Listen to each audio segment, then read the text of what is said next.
Ladies and gentlemen, welcome to Multiverse Nexus Wrestling.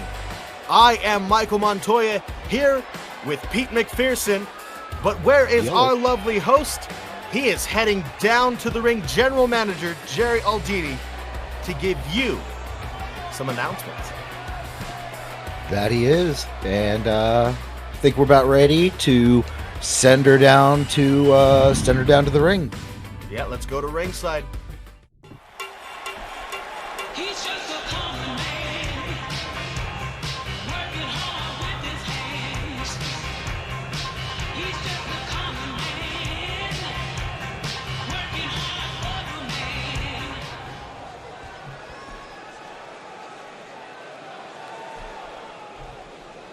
Good afternoon, Multiverse. I am Warzone General Manager Jerry Aldini, and I have some announcements about today's show that I need to get out of the way. So first, the good news. Today, Dagarik will face McMorgan in a 20-minute hardcore, wait for it, Iron Man match. Not just an Iron Man match, a tables Iron Man match. See which one could put the other through how many tables in 20 minutes. And, of course, we have the Three Kings taking on Meme. And whoever wins that match, their team gets to decide the stipulation for the Future Shock match between Ginger Boy and Zeko Duo. But I had something else to say to you, Outlaws.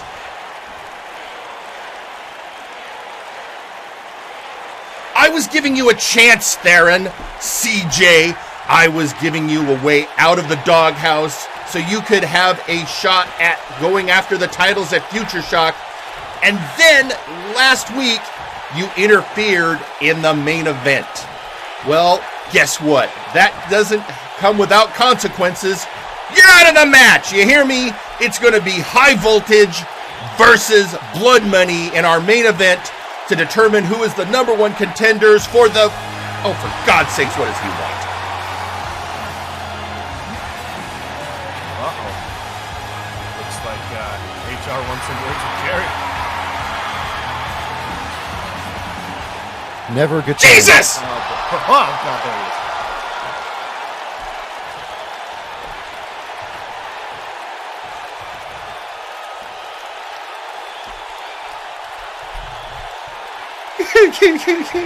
Let me stop you right there, Mr. Aldini. You're in the midst of an HR violation. Jerry. You're being an unfair general manager. You can't do what you're doing. You got to stop. No, you are not going to be taking the Outlaws out of that match. That would not be good.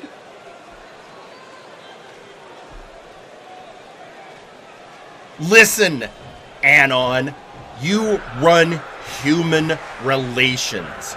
You make sure people get their health care, their paychecks, you deal with the hirings and the firings of the general staff. But when it comes to the roster, I am the general manager. I am answerable only to Lachen and the brass.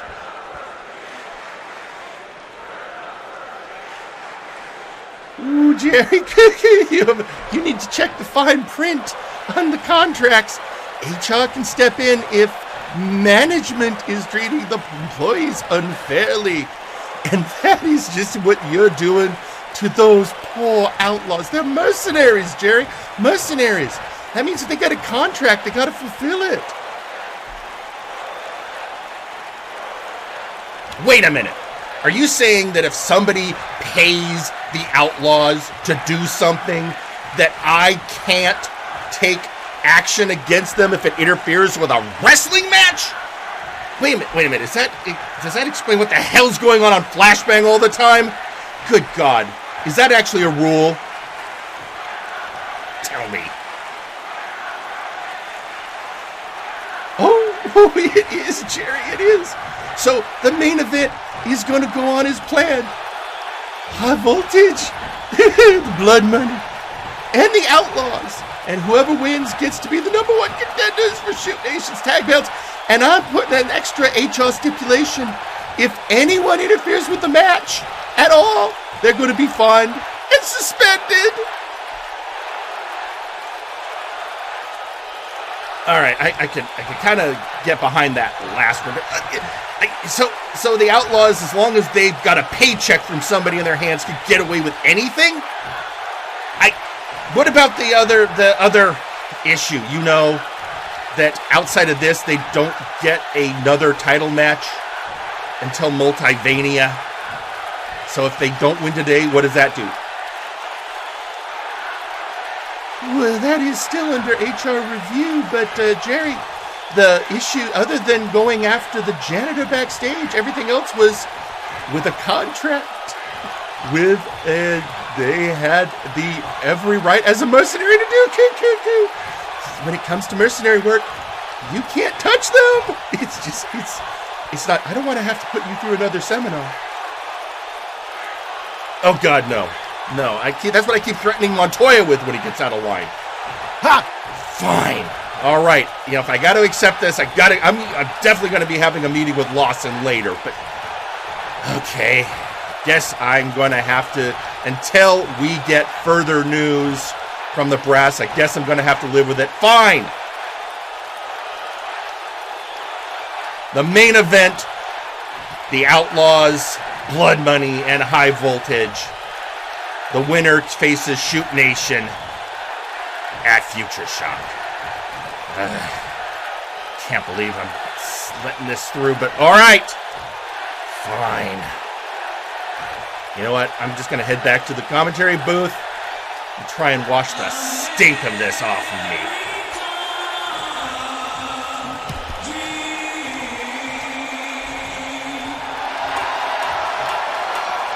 Things got a little bit heated there, didn't they, Pete? I was just worried Jerry's gonna blow a gasket. He's old. Yeah.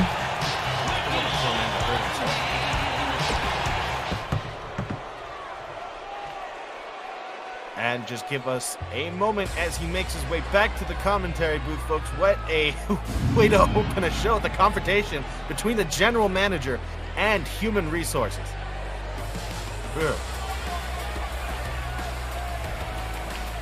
Yeah, I know. I think it's bullshit too.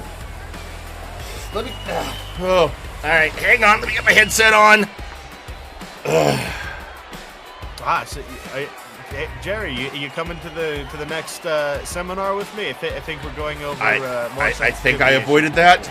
I don't think I have to do that. I hope I don't have to do that.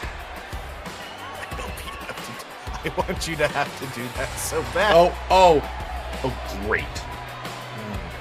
Just fantastic. Get down here. So, of course, we get the social media feed curated by Phyllis and Pete here on my monitor. And right off the bat, we have Theron Eldrazi.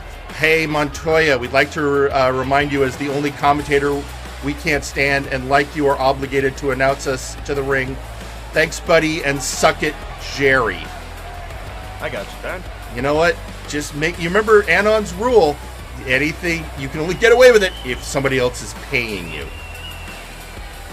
Well, I'm glad I'm the only commentator that it seems they have good taste in their commentary. And we have Maximillion Thunderthighs, who we will be seeing in action later today.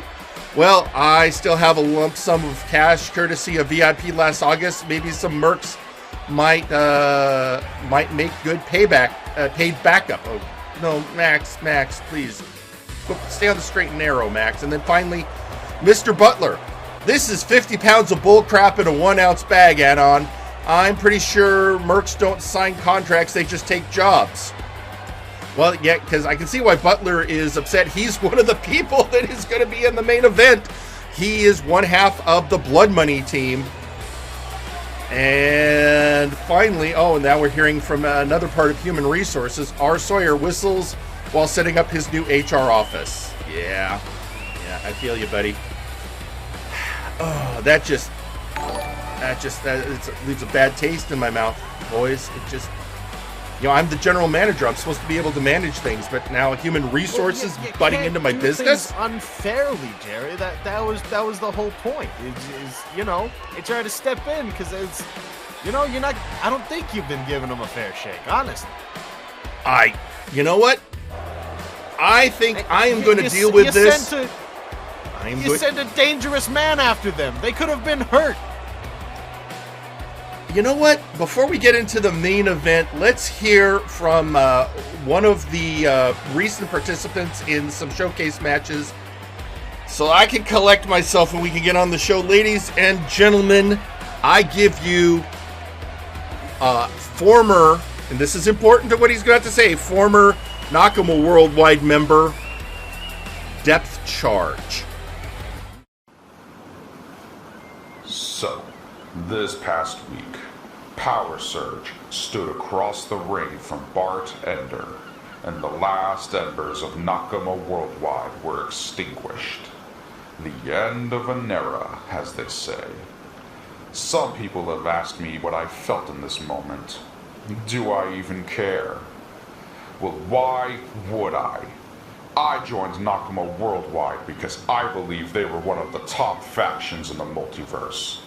The four of us stood shoulder to shoulder against Conquest Bloodline and VIP, who held the Trio's Tag Team Championships. How was I to know we would fall so low that our leader couldn't be bothered to stick around, and the mantle of leadership would pass to a man who seems to prefer slinging watered-down drinks to wrestling for gold? Bart, when you refused to file my membership paperwork because you, quote, never met the man, I thought you just hit your head too many times. Guess this was all part of the plan you mentioned when you accepted Power Surge's challenge. Which brings us back to last week. I believed in Power Surge. I believed he had such great talent that he was a man I could work with and strive to surpass. But he couldn't even manage to pull out a victory against the bartender. So no, I am done caring about the past. From now on, I am focused on getting stronger at all costs. I will test myself until I grab hold of my first championship and all the fame and fortune that comes with it. To my former teammates and the other wrestlers in the Nexus, know this: if you stand against me, you will break, like the tide breaks against the rocks.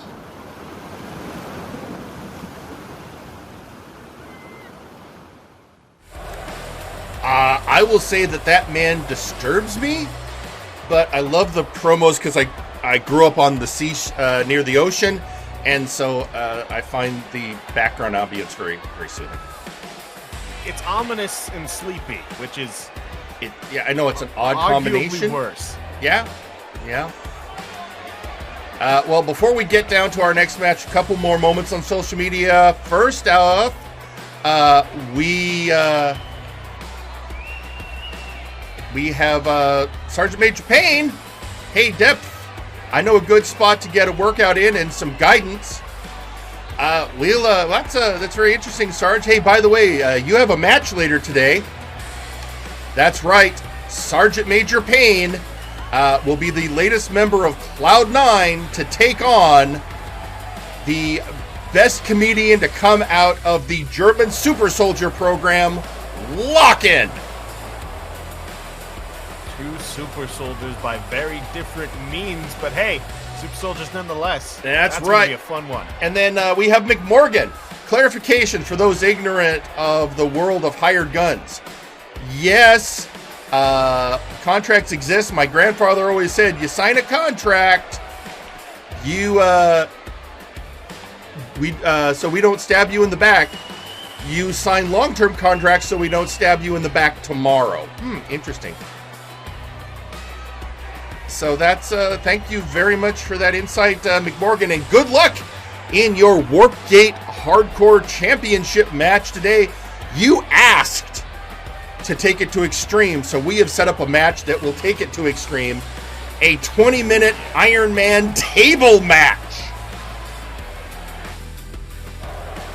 We'll get more into that later, because right now, we've talked enough. It's time to get to our first match, and we're starting out, as always, with a showcase match.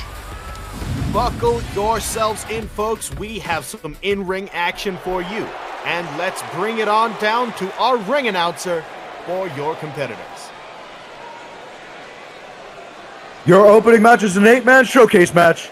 Introducing first, Woo, woo, woo. You know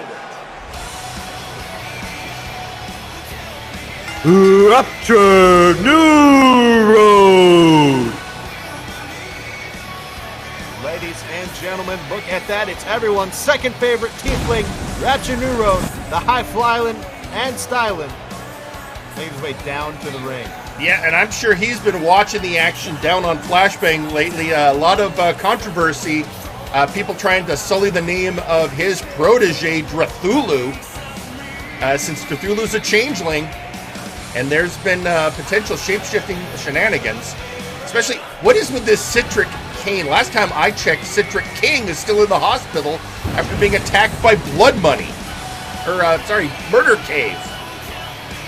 I don't know how oranges work, though. I don't know either, but somebody's down there.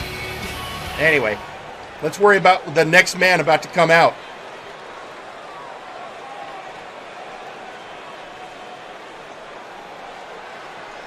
Introducing next,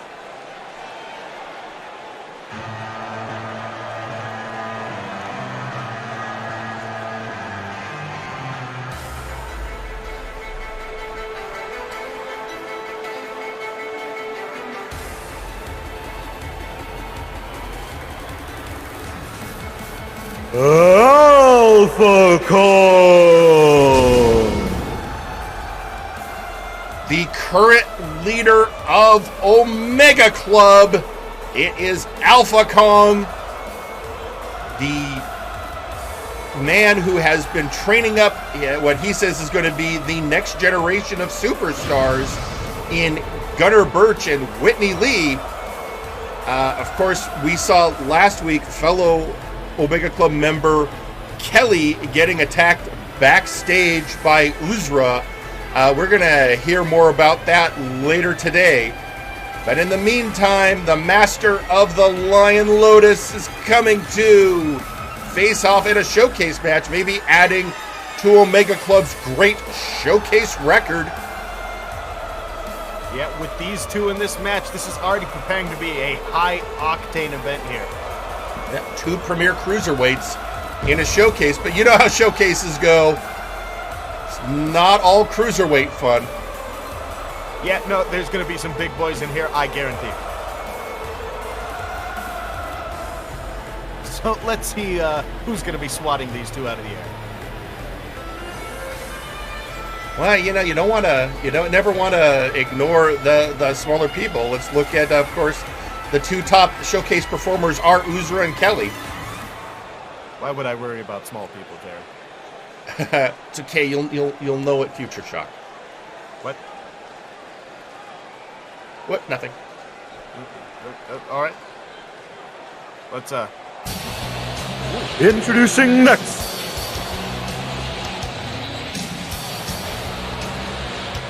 Seth Justice Jackson.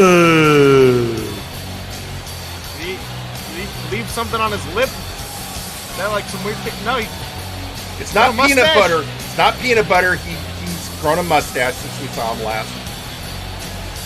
I think he's been like watching old detective. I saw him backstage in front of a like tiny CRT. He was staring at it very intently. What? Did somebody let him watch old Magnum PI? I think he's been watching detective TV shows. He had a big stack of VHS in that.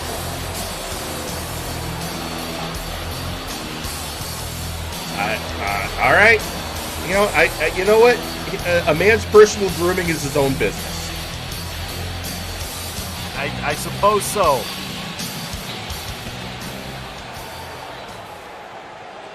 Ready to doof his way through another match. Introducing next,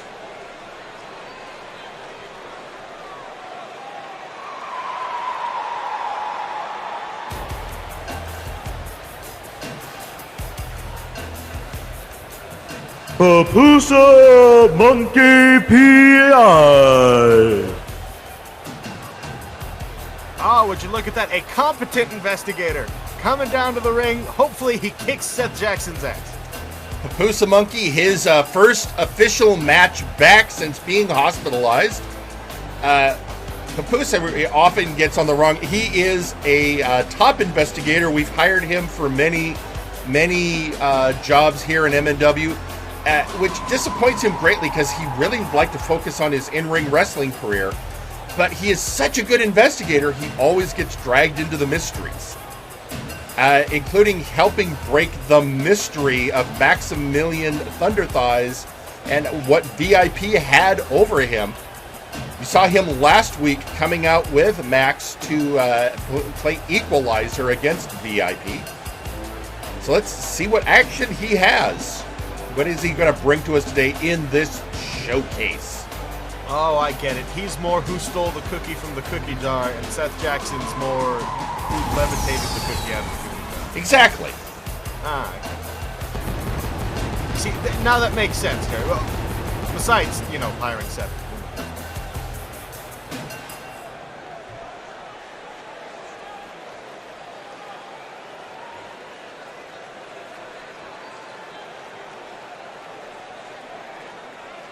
And introducing next,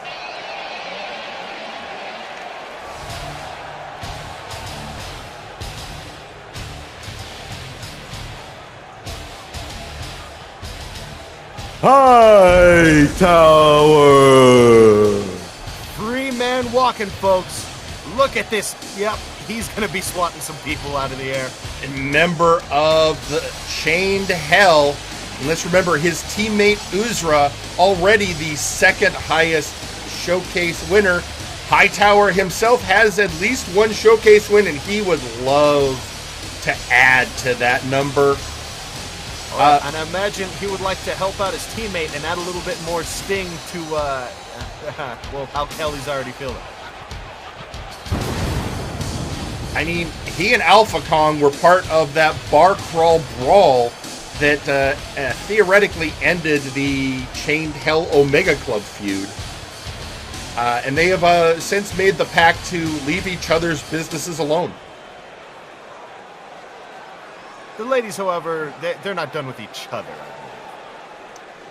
No, they're not. Well, ladies and gentlemen, we'll be right back after this commercial message.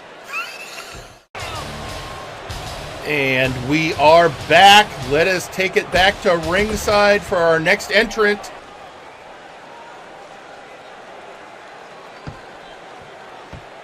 Let's see who we got.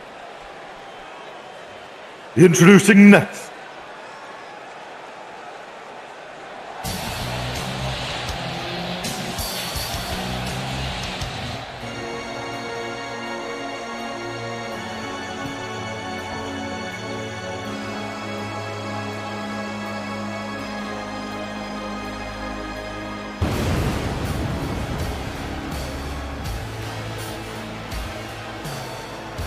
here the Terror Angel. The Terror Angel, also known as Fearstrykes, it is stepping up business, and it's getting kind of warm here, even in our secluded announcing booth.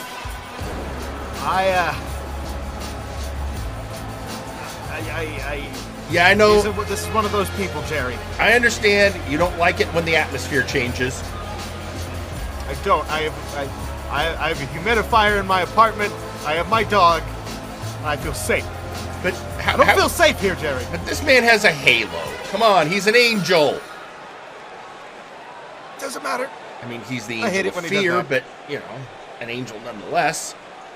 Jerry, look at me. Am I monochrome? Jerry, am I monochrome? I don't want to be monochrome. Don't worry, it passes. In fact, it's going to pass right now. Ah! I hate that. I hate that every time. I've actually, this time I kind of felt nice after everything I've been through. I almost feel like cleansed of the stink of my HR meeting in the ring. Well, we still got two more entrants. No, you have a musk, Jerry.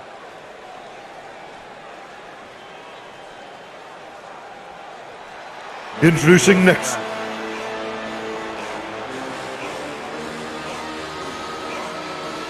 Sasquatch Wing.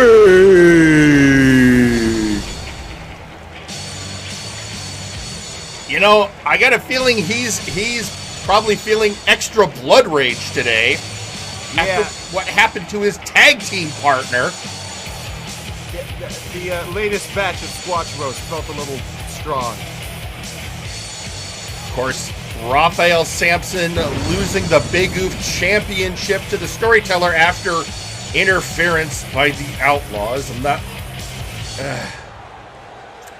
Oh, well, we have one more entrant. And introducing 8th in the final position. Actually, it looks like I'm getting told we got to go to another commercial break. We'll be right back.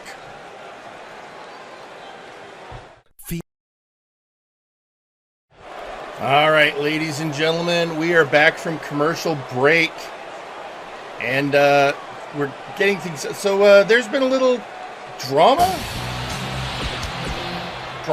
in the backstage area, would you say, gentlemen? A kerfuffle, if you will.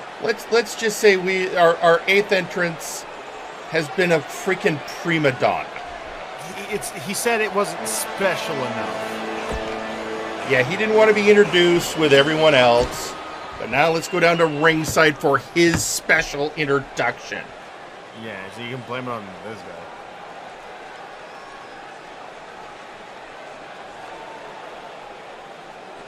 Introducing in the 8th and final spot of your showcase match.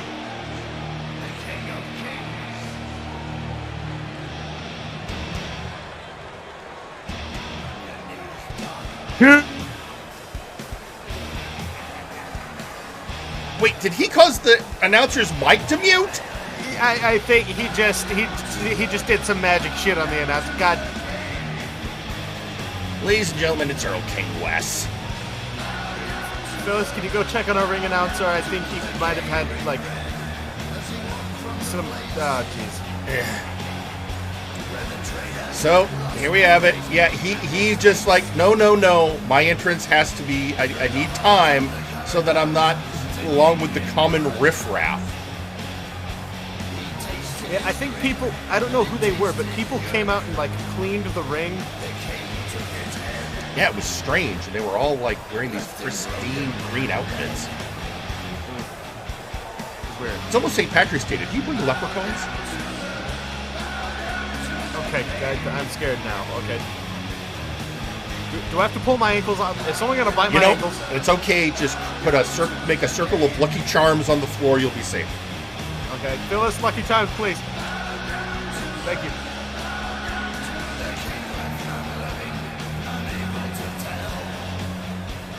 Oh boy. Well, besides being a prima donna, that is a very storied, very experienced competitor in the ring, having his back stretched over the knee of Sasquatch Wing. That's right. Sasquatch Wing did not take kindly to all that prima donna attitude. Meanwhile, you've got Seth Jackson going after the Terror Angel, Hightower going after Rapture Newroad, and finally the two veterans, Alpha Kong and Pupus Monkey, just facing off in what I guess they would call good old school wrestling. Absolutely. So switching over, stomping on Rapture Newroad up in the corner. We have Squatch setting up for something with Erlking. We get a superplex. Ow! Oh no, a brain buster onto that top buckle. Oh, that was brutal. I told you, Sasquatch Wing's not happy after what happened to his partner last week. That blood rage is kicked in fully. He probably had more than his normal 16 cups of Squatch Roast before coming out. I think you might have had 20, 24. Oh! And on top of that, he was moonwalking. Oh, busted there. Erlking before getting slammed to the mat. You know, not many men make Hightower look short. But they, a Squatch certainly would make him look short. Well, and remember, Sasquatch Wing is the runt of his tribe. I don't want to see the rest of his tribe. scares me. Meanwhile, Pupus still working against Alpha Kong and the Rapture and Jackson. Oh, nice. Rapture just dabbed on Jackson. Oh God. He's probably also telling him about all the great mustache care products they have at Raptured Beauty. Yeah, he's currently trying to sell his mustache. Yeah, he's oil. like, I got a great package for you. It's going to be wonderful. Well, besides making sales during an 8-man showcase match, we have the shoulder being driven into the knee of Erlking West of the Terror Angel, just mixing it up in the ring here. Well, and now he's going after Sasquatch Wing having none of it. Absolutely having none of it. Gets sent to the outside, though. You cannot discount the veteran savvy of Erlking West. He has been a treacherous bastard for far too long to be outplayed by anyone. I keep trying to see if I can get him transferred back to Flashbang, and all I get is laughter. Yeah, no, I've seen that. I've seen the fax machine. It pops up. It just says ha ha ha ha ha. Yeah, and that's and it's normally we talk to Eric. That's actually Rabbit. He just sends us laugh emotes. It's weird. And then if we try to contact Lawson, he just doesn't say.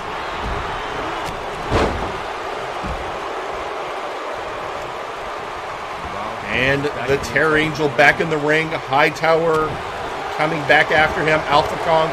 We still don't have an elimination. Meanwhile, both investigators outside. Now Pupus is back in the ring. It's just Seth.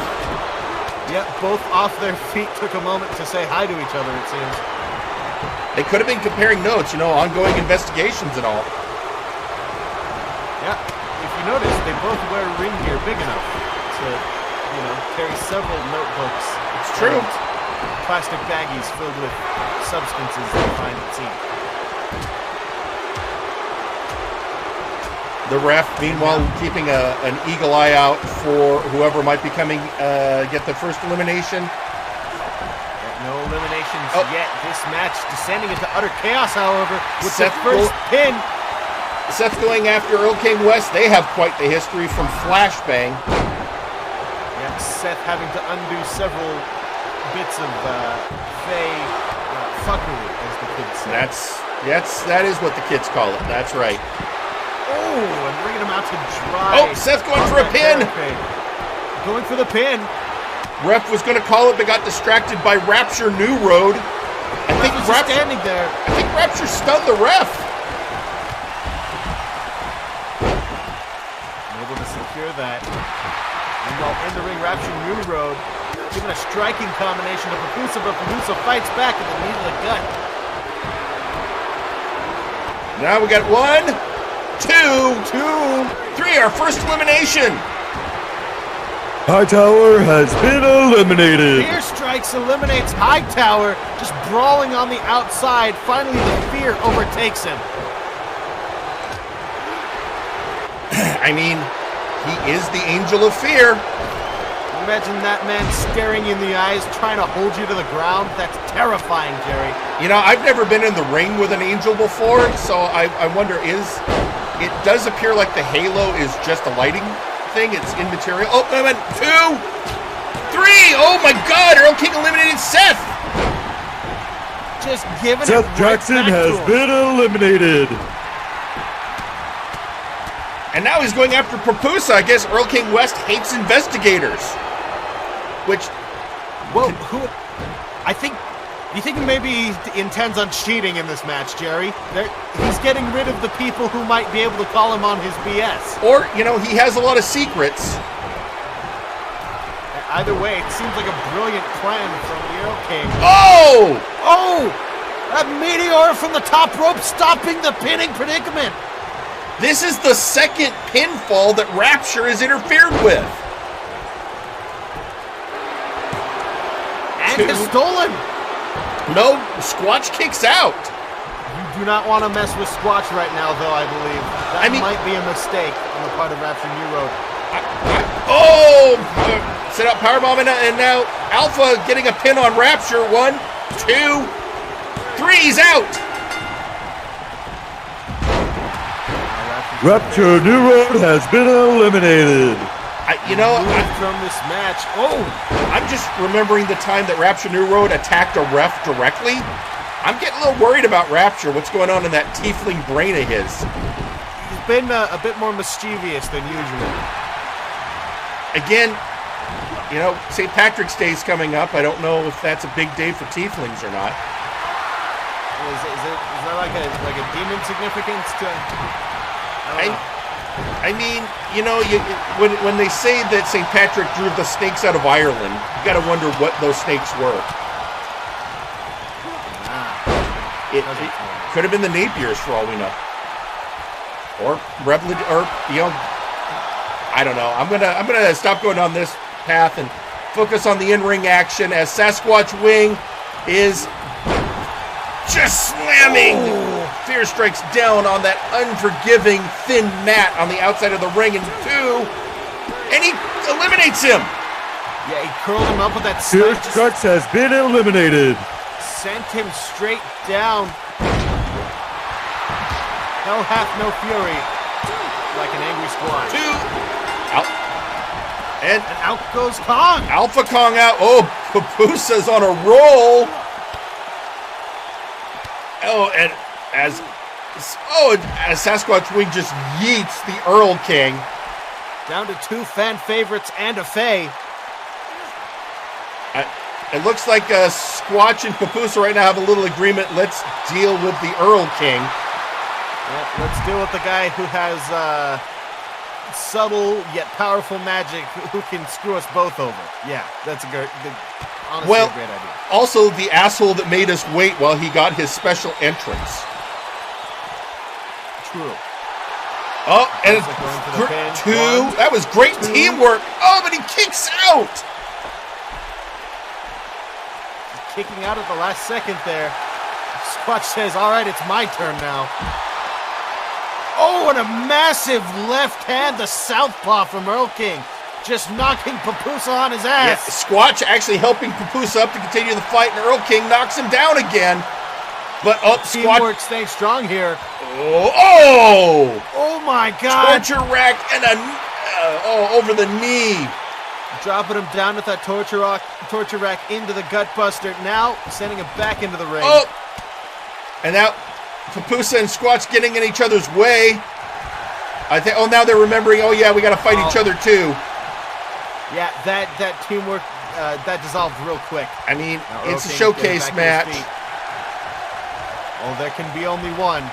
Well, and now the Erlking's back in action. Oh no! The DDT there immediately goes with a 1, 2, and a kick out from Sasquatch. Kick out at 2, and Sasquatch is going outside the ring, leaving Pupusa alone with the Erlking. Yeah, all these multi-year vets in the ring, folks. People who have been here for a long time since the inception. Oh, Pupusa! Pupusa's eliminated.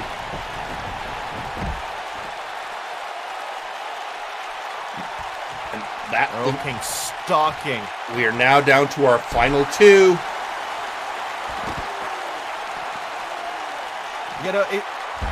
Is this the whole thing about the hunt that Erlking talks about sometimes? I mean, he claims he is Lord of the Hunt. Well, he's got some formidable prey, let's call it. I mean, that is actually what the term Erlking means. So. Yeah. Does he just call himself that, or is he actually like some sort of... Apparently it is in fact his official title. Oh. Well, I don't like that even more than I already did before. As far as we confirm, let's put it this way, it's never been contested by any of the other fake creatures on the roster. Now just driving the knee into the guts and kidneys and all of the meaty bits right there on the side. I think I miscounted. I think Pupusa was only a 2 count because I didn't hear a bell. Oh, is Pupusa still in this? We're going to see in a second. Nope, he's gone. And Sasquatch Wing puts him away with a scoop and a slam. Erlking is down.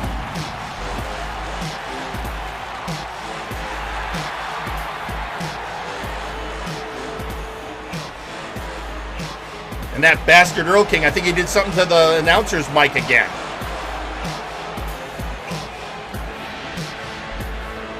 No, I just, All right. But there you have it, Sasquatch Wing. Again, I think driven by the blood rage. Yeah, absolutely. Taking him to victory. Just that, all that pent-up hatred. It's got to go somewhere. All right. It came out in the ring tonight. And tweeting out on social media, R. Sawyer, this is why Sasquatch Wing is the Battlegrounds champion. I mean, that's true. He did win the Grand Battle last year. Of course, we've retired the Grand Battle Championship belt.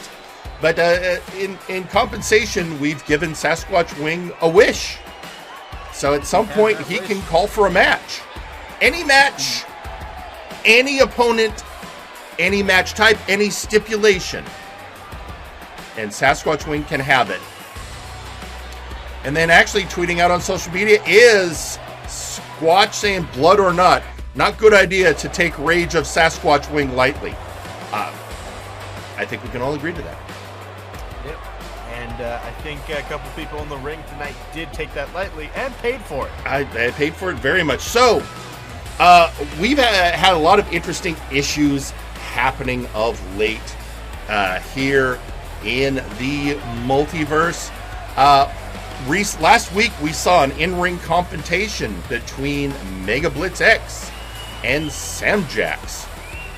So we are now going to be hearing from both of them. First, ladies and gentlemen, let's hear from your Henshin hero. Let's hear from Mega Blitz X.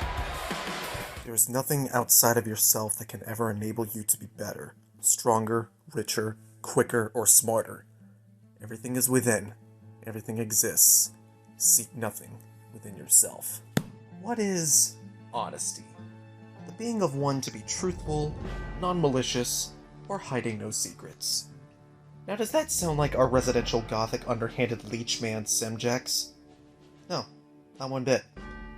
As expected, he ducked the challenge because he's one to set it in his own terms with his own advantages. Basic tactics, but a flawed one. No venture, no gain, Sammy.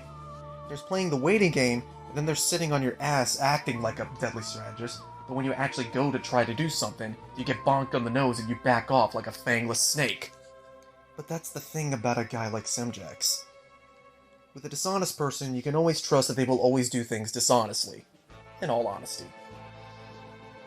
But it's the honest ones you should really watch out for. Because you're never gonna know when they're gonna do something incredibly stupid. And in response to that, ladies and gentlemen, let's hear from Mr. Money in the Bank, Samjax.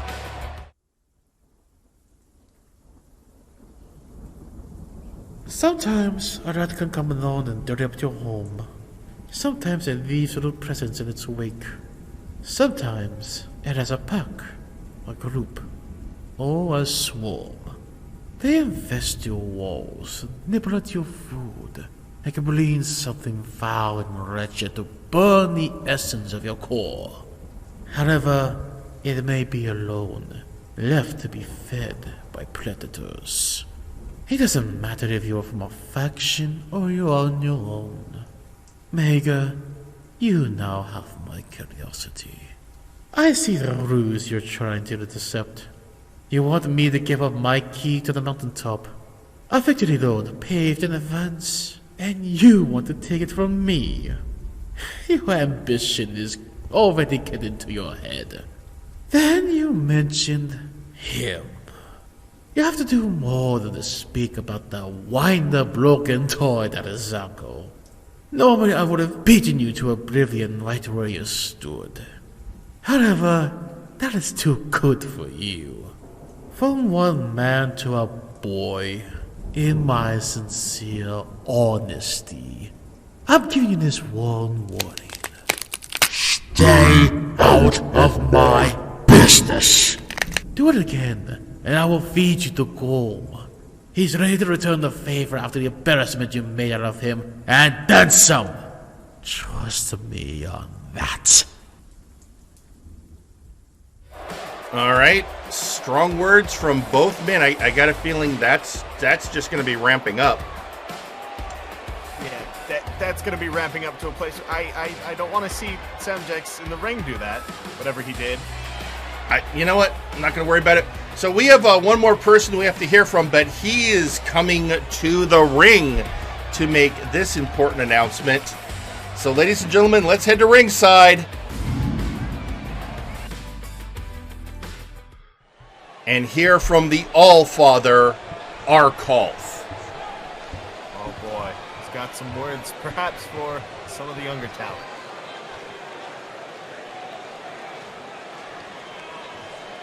It seems that no matter what... Oh, and we're dealing with microphone issues again. I'll make this quick. I am the gatekeeper. You all know this. So, with that in mind, I make a simple proclamation. Jaunt Tristram, you are the newest member of our locker room, but you have not faced me. So I am invoking my right as gatekeeper. You and I today, later in this card, are going to have a match. And you will prove yourself to me. Or not. It's up to you. See you later today, Jaunt Tristram. Okay, well, there you have it. The Allfather has called out the first 2022 rookie of MNW, Jaunt Tristram. Tristram is going to have to face the Allfather in a match. Oh, and immediately tweeting out. Did you take a look at that? I did. Jaunt Tristram responding, you have no idea how long I've been waiting for this, Allfather. If the legends are true, let's see if your one eye can see what's coming next. So, there you have it. So, before we get into our next matchup, we have some other business we have to attend to. Well, another bit of audio we received that involves one of our next competitors. So, ladies and gentlemen, we take you to the Burning Lounge. Another slow day, as always. Oh, finally someone's here. Welcome to the Burning Lounge. We welcome any and all to come in and enjoy our atmosphere and food. Can I see your ID, please? Ignacio Cervantes and Sergeant Payne. Yes, we have been expecting you. Enjoy your time. Cause no trouble. So, tell me again why we are having lunch at the Burning Lounge? Because I like Ralph Wiggum. He likes burning things. Oh, you're being serious. A bit after Ignacio's nachos became pretty successful, I made a deal with Burning Lounge. Basically, they scratch my back, I scratch theirs, vice versa type deal. This isn't to bring more members into Cloud9. This is just to help each other's businesses. So when you said, hey, let's go to lunch, this is my treat, okay? Ignacio, you didn't have to do all of this. Hey, yes I did. I needed to prove to you I can be good to people, as awkward as this may be. Well, I appreciate the offer then. You wanted us to talk about the elephant in the room. How busy we are, right? Right. I see. There isn't a lot I can do right now about you and your unfriendly customers, but I'll see what I can do. Maybe pull some strings. Lastly, why did we have to walk 30 minutes to get here? No one's touching my Ford Escape. I think after what happened to your car last week, that got to a lot of people. Anyway, let's head down to ringside for our next match. This is so weird. Following matches scheduled for one fall. Introducing first.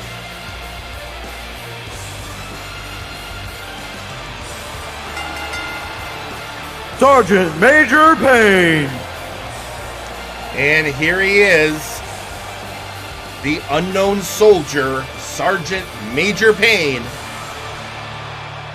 Returning, it down. seems, from an awkward lunch date. Yeah. Ignacio Cervantes.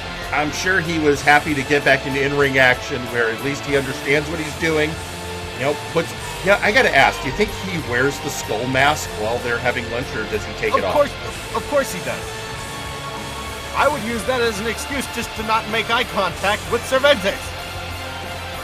I can't disagree with that thinking.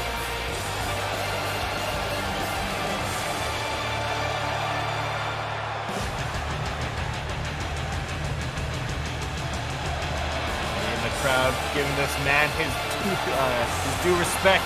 Salutes from the crowd. Yeah, is it salutes, or are they wanting to know more about Cloud9? I don't know. Do you think he has, like, brochures? Anyway.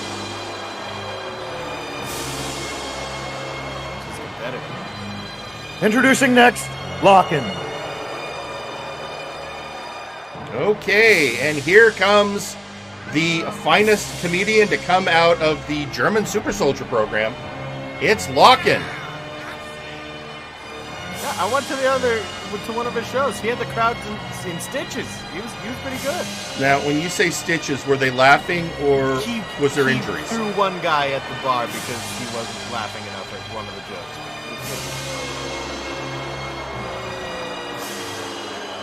Okay.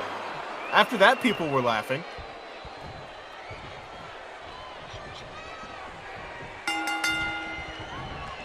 And we're off. Here we go. Okay, and starting out with a suspended suplex. Squats. That delayed vertical suplex stopped in the middle so he could do squats with Sergeant Major Payne. I guess it's leg day. I guess that's one way you flex on a super soldier.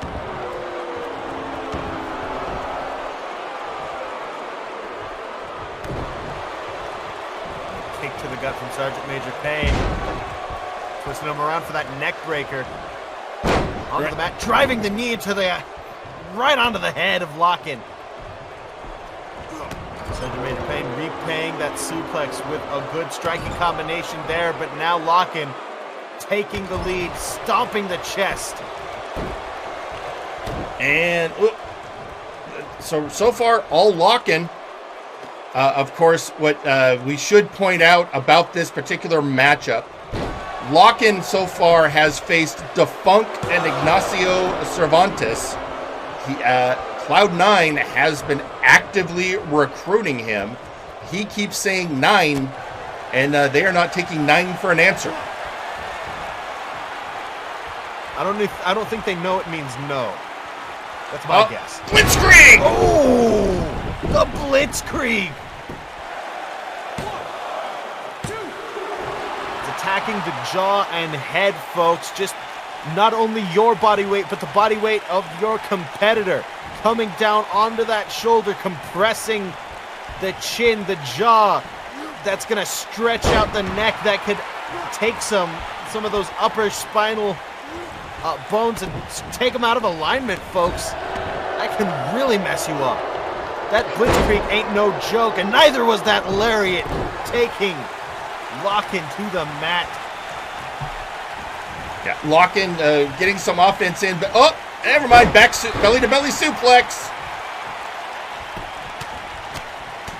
Those suplexes always punishing there from Lachen. Now getting the Sergeant Major up and into the corner with the whip there. And up and over. Oh, there we go. Not looking good for Sergeant Payne. 1, 2, and a kick out. The ropes, into the buckles. Meanwhile, tweeting out on social media, Lachen's old tag team partner, Nice Eyes Lachen, stick to your beliefs. Don't give in, comrade. Well, he's sticking to his beliefs like the gut of Sergeant Major Payne stuck to the knee of Lachen there. What a height that drop came from. It's true. Oh! Also, really quick, Uzra saying, Ford Escapes are nice. Ford Escapes don't have good parts like Audis, though. Uzra, you can't keep attacking people's cars. We've talked about this. Don't remind me that. 2 and a kick out at 2 by Payne. I have to drive around in this stupid Omega Pub branded car now. I hate it. Up and over. Suplex. One, he's not done. And a lariat. Suplex lariat combo. What a combo it was. What a hard-hitting combo. This could be it. I think this is it, Jerry. Oh, my God. And your winner, Lachen. Kicking it into overdrive right there. Lachen walking out of here with the victory in a timely fashion. That's 3 for 3. Lachen has beat all 3 members of Cloud9.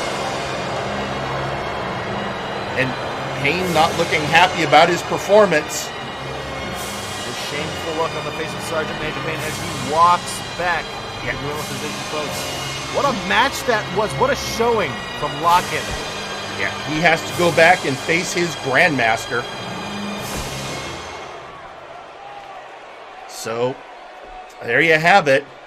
So, while we have a moment, yeah, that was Sergeant Major Payne. Well, Sergeant Major Payne, of course, has a lot of history with another person who's got a lot of issues going on of late.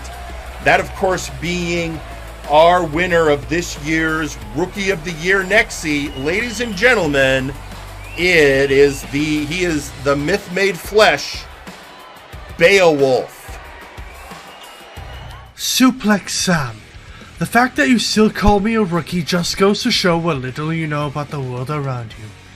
While you were shooting your shot with Shoot Nation, I was fighting alongside the sons of Ragnar Lothbrok in the Great Heathen Army. While you were having your brief stint in the late and great Nakama Worldwide, I was fighting the creatures you swore were only in bedtime stories. While you were bending the knee to your precious Pharaoh, aiding in a faction that has long since become irrelevant, while they're still struggling to keep their names in the minds of the people.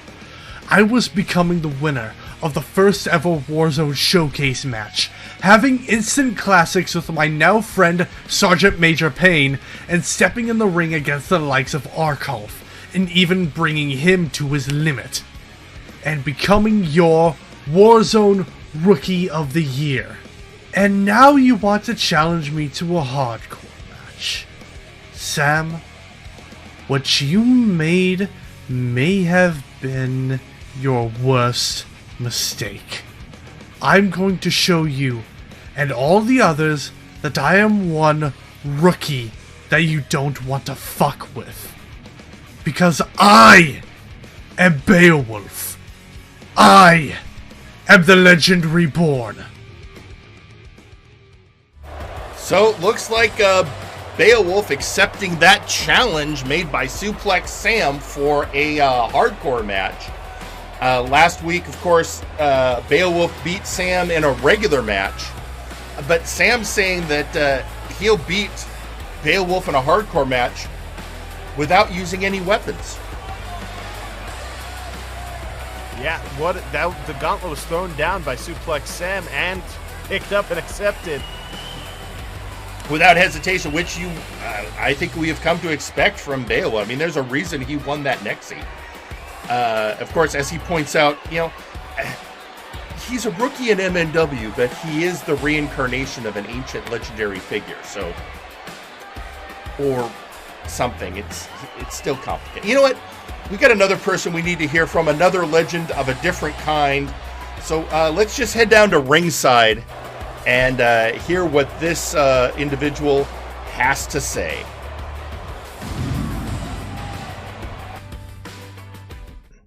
Ladies and gentlemen, I give you the Janitor.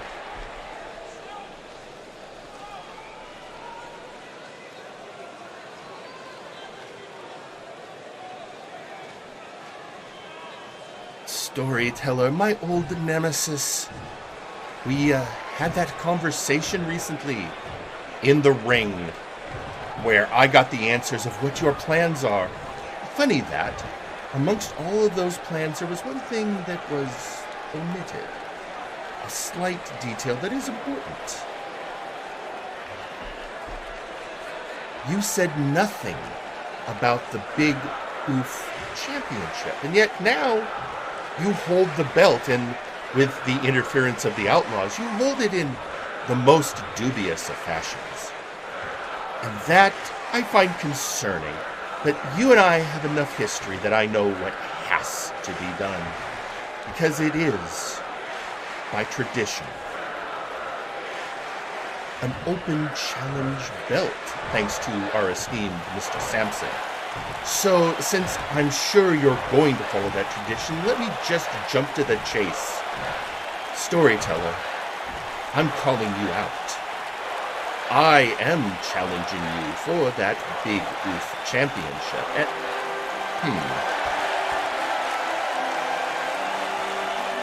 Oh, we know who that is, Jerry. That is Sir McCheese. Back when the Janitor led the Republic, Sir McCheese was one of his knights. Right-hand man, you'd even say. Well, I mean, he and Uncle Dunk, sure. Of course, we've seen how Uncle Dunk has gotten, and we'll be hearing from him later. But Sir McCheese has just largely been going it on his own ever since the dissolution of the Republic. I know there have been some conversations we've seen before between the two. But still, I find this interesting. Going to be interested to hear what the cheesy one has to say.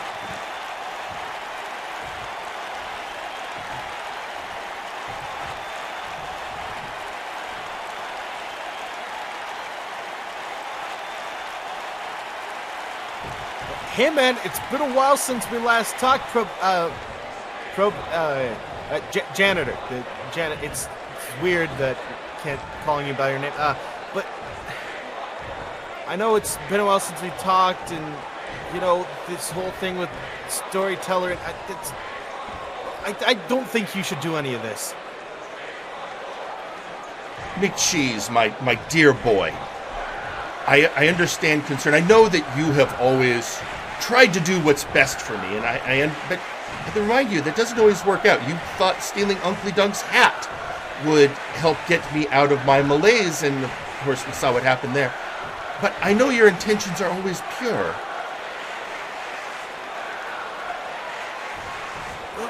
Yeah, I try my best to, help people out and, do what's right. And I know the Republic's long gone. I know, I guess, ties are cut, but I still consider you someone who's close to me, and I want to tell you that I think this is my time. Your time? McCheese, no one knows the Storyteller better than I do, and I feel he is my burden to bear. This is why I challenge him. I appreciate you wanting to step up, but what kind of man would I be if I didn't do what I thought was right? And I understand that, but you're going after this Storyteller guy. You know how he is. Well, I just want to do my best to help you out, and not just you, but I think he's a dangerous guy. I don't want you to get hurt anymore. You're already reduced to this. Oh dear boy, I'm not reduced to anything. Honestly, I'm happier than I've ever been in my life. I've found my true self, my true calling. I am fine, but I understand where you're coming from. McCheese, you've always been like a son to me. Really, you have. If you feel this is what you need to do, I will support you. Well, if you consider me a son, then I don't usually do, but I'm gonna ask you this. Then as a father figure, let me learn. Let me take this step and let me challenge Storyteller. Let me go after that. Very well. I'm trepidatious for this, but I will support your decision. And you will bring honor to the name of our long-lost republic. So yes, McCheese, I agree. You, with my support, go after the Storyteller. I will do what I can to prepare you for his machinations.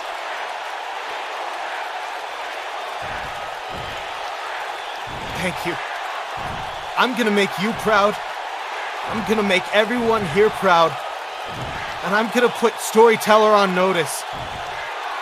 You're getting Sir McCheese. You're getting the Gouda Boy. And behind me, in my corner, is someone I care very much about. I love you, man. Thank you.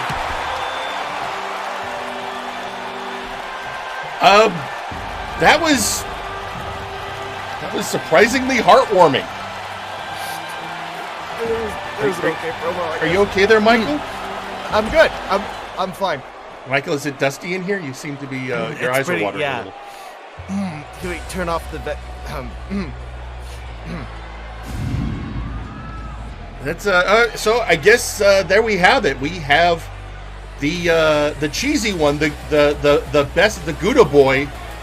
Sir McCheese is going to is calling out the Storyteller. Now, of course, Storyteller didn't actually issue an open challenge yet. This was the Janitor trying to get a head start, knowing his old dance partner. So I guess that is what we are going to be seeing. We'll have to hear. I'll see if I can get an answer from Storyteller by next week as to whether or not he accepts that challenge. If so, then I think we've got a match for Future Shock. I think that's too intriguing of a challenge for Storyteller to turn down, personally. I wouldn't disagree. But yeah, it just boy, I'm still just that warms the cockles of the heart to see that moment. Two old mentor and apprentice relationship come to fruition like that. Oh, you know what? In preparation for our next matchup, let's hear from one of the participants in that match. Ladies and gentlemen, I give to you Maximillion Thunderthighs.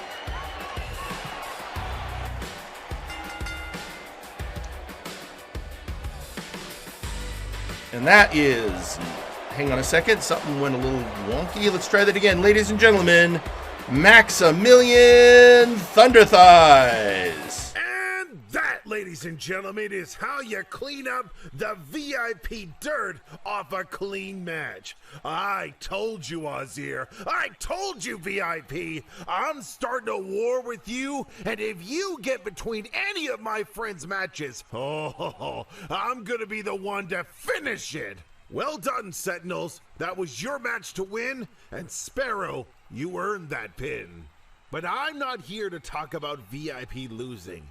No, my fans. I'm here to talk about the victimizer of the multiverse. The one who's been calling me out all day, online on Twitter. The bloody knuckle, no attitude brawler, Wilson, son of Will. That's right, your full name. Wilson, you were the mascot of VIP. You were this Pomeranian wrestler who barked with no bite. But now, you finally became the true mad dog that you've always been, and you have been mauling any opponent you face. Wilson, it's finally time to duke it out. And believe me when I say this is very personal to me.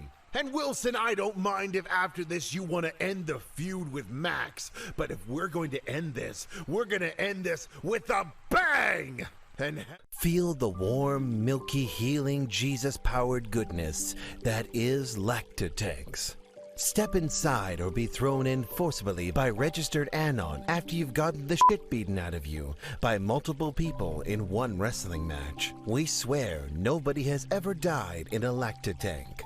What is the Lacta made of in the Lactatank? We have no fucking clue, but we enjoy it anyways, and you will too. Lactatanks, come feel our warm, creamy, healing Jesus goodness. Multiverse, Nexus Wrestling's Warzone, Flashbang, and Fiery Line are all proudly sponsored by Rapture Beauty. Our products, rather than using unnatural and harmful chemicals, revitalize your skin by boosting the natural elements already present and enhance your natural beauty so you too can love your best self. All right, let's try one more time, folks. Ladies and gentlemen, Maximillion Thunderthighs. And that, ladies and gentlemen, is how you clean up the VIP dirt off a clean match. I told you, Ozir. I told you, VIP. I'm starting a war with you, and if you get between any of my friends' matches, I'm gonna be the one to finish it. Well done, Sentinels. That was your match to win, and Sparrow, you earned that pin. But I'm not here to talk about VIP losing.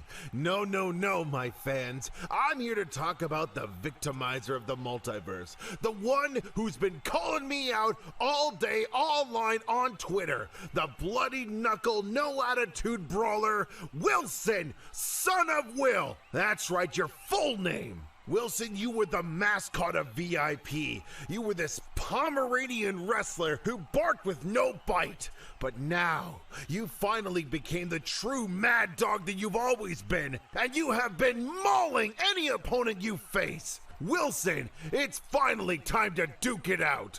And believe me when I say this is very personal to me. And Wilson, I don't mind if after this you want to end the feud with Max, but if we're going to end this, we're going to end this with a bang!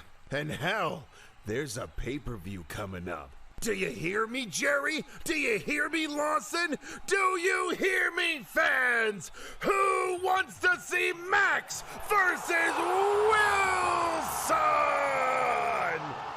I think the people have spoken. So Wilson, when we finally meet, we're gonna dance in the devil's ring, and only one of us is walking out in one piece.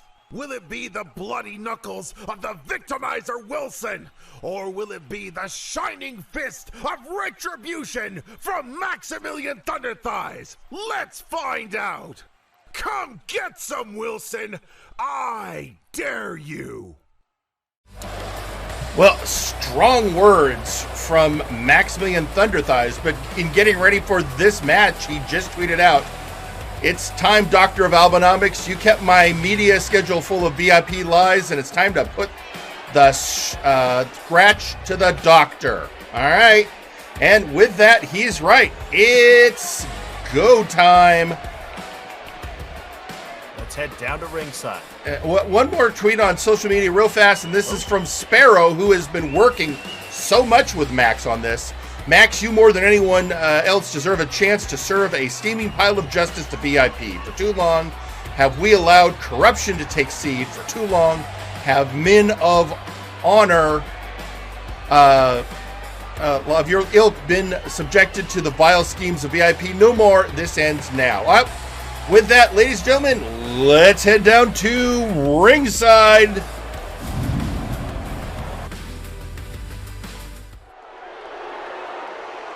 The following match is scheduled for one fall. Introducing first,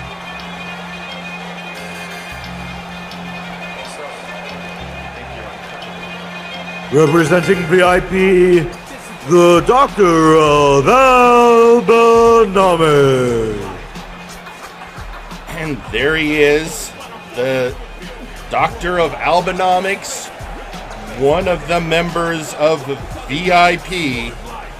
The Spin Doctor, the MC of VIP, making his way down to the ring, ready to kick some Maximillion thighs. And like every other member of VIP, Max has a good case of having been, mistreated, victimized, abused. Pick your adjective for whatever. But now the doctor is going to get his bill, for I guess. squandering the opportunities VIP gave him. And introducing their opponents, Maximillion Thunderthighs. You know, I've always felt, do you ever get the feeling that whoever did Max's entrance music might have also done the current music for the Doctor of Albanomics? Well, I'd have to disagree with you there because the Doctor of Albanomics has taste. And Maximillion Thunderthighs is Maximillion Thunderthighs. A treacherous, scheming, you know, planning things in the background with the Sentinels type of weird. It's, you know, he wants his whole grandstand entrance to appear like a hero, but I see through him. I see through this whole conspiracy, Jerry. I see through the whole thing. I don't believe a word of what comes out of that man's mouth that I can't see because it's behind a mask. Huh? How about that? Michael, calm down. Before you know it, you're going to be demanding pictures of Spider-Man. I'm just saying, Jerry, how do you know he's real? Huh? How do I know Max is real? I can see him in the ring. Spider-Man! Oh, Or Max. Well, he's... Anyway. Okay, Michael, take some deep breath. We talked about this. I need to go back to therapy today. Anyway. And there's the bell. Oh, right off the bat, the Doctor of Albanomics with some front jabs and... Yeah, left-handed jabs over the back of Maximillion Thunderthighs. There is that height, weight, and power advantage going to Maximillion Thunderthighs. And... oh boy. It's Wilson. Oh, I think he heard that call out. Yeah! Oh, he definitely heard that call out. Oh, he just slapped that taste out of Max. Oh, that's the match. You heard the bell.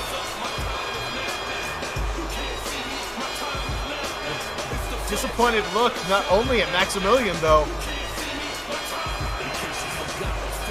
Yep, that's official. I guess that's one way. And your winner, DJ of Albanomics. Yep, Doctor of Alba. Well, I think it's not Max. We'll have to look at the tape. But in the meantime, you know, it's interesting because right before that match, Max tweeted out time to scratch this record, only to get interfered with. Well, to get assaulted, victimized, Jerry. Yeah, victimized by Wilson. All right. Well, in the meantime. Whew. This has been a crazy day, gentlemen. Via DQ there is actually what happened. You know, VIP's interference, Maximillion Thunderthighs, that will go on his record as a victory. All I'm saying is, Wilson didn't even try and hide it from the ref. No, he did not. That was a blatant attack from Wilson, but it was a very pointed message, and I think an acceptance of that challenge.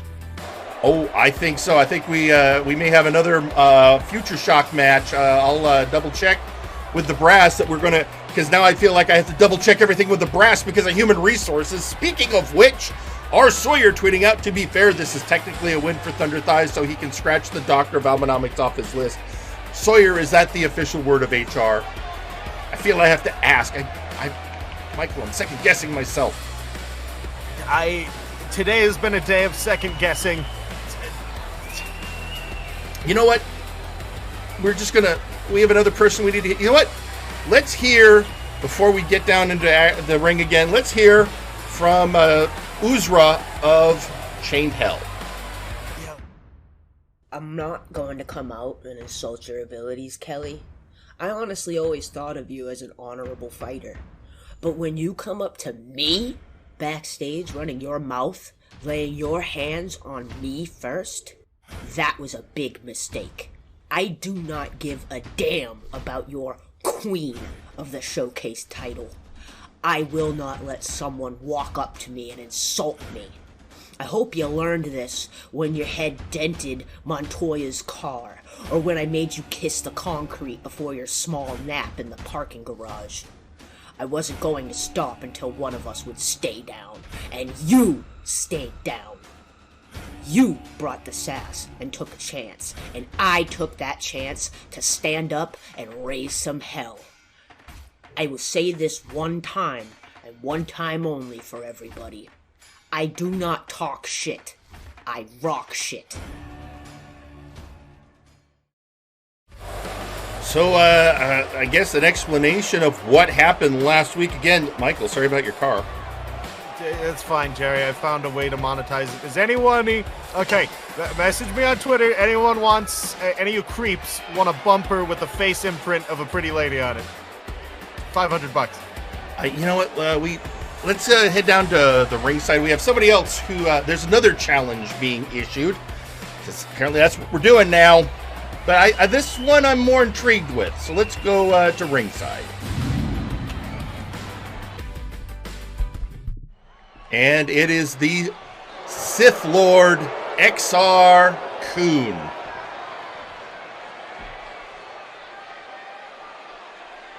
Conquest Bloodline. This is a message from the Sith Lord Exar Kun. My apprentice Cain, doing so well under my tutelage, has won the right to face you, Lady Boots.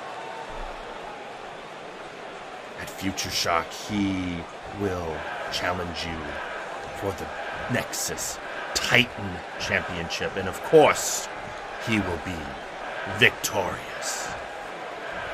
But there is so much time between then and now. So, I have a proposition. Carnival. Now that you've been dealt with by human resources, why don't you and I meet in the ring? Let us consider ourselves an appetizer for the main event that will be that match at Future Shock when Cain brings honor to our lineage. And I'm not asking for anything fancy, just bring your oddly shaped face to the ring with your velvety, muppety hands, and I will show you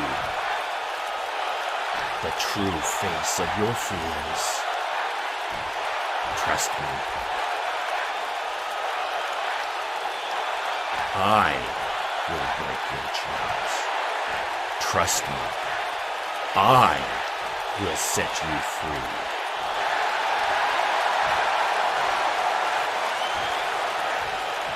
And trust me, I will end any thought of dominance by the conquest bloodline. Huh! What a match that is set up. Uh-huh. That's not just an appetizer, that's a main course stacked on top of another main course. It's... Yeah, that'll be... you know what? I will check with the brass, Exar Kun, but I am more than willing to make that match for next week. Why not? So much insanity. Everyone seems to want to be calling out people and making matches. Oh, absolutely. So right now, let's really quick, let's go over to social media where Kelly is reacting to Uzra. My face is more than that. Let's see, 500. No, it's my worth face about $500. I did research. Okay. All right. Well, you know, that one I don't think we're going to get anywhere. Also, we got a tweet coming out. Translated. I had to get it translated from Turkish. I am always surprised how many demons some people in the MNW have. I feel many just need a good talk with a friendly ear. God bless any of those who seek it with me. I think that's Istanbul. I believe so. So yeah, all right. Well, I mean, he is part of Jif, so hunting demons kind of his thing. Yep. Also, Maximillion Thunderthighs tweeting out, looks like we have our answer, Wilson. I'm sorry, Wilson wants this, I want this, the fan wants this, Jerry, you know what to do. Let me double check with the brass, but yeah, I understand, Wilson. We'll make it official. Yeah, just finagle your way in there, Max. Maximillion like every Thunderthighs. big time match that you go for. Yeah, Maximillion Thunderthighs versus Wilson at Future Shock. Everyone wants it. What an example you are for the children, Max. Well done. Just finagle your way into the main event once again. Sure.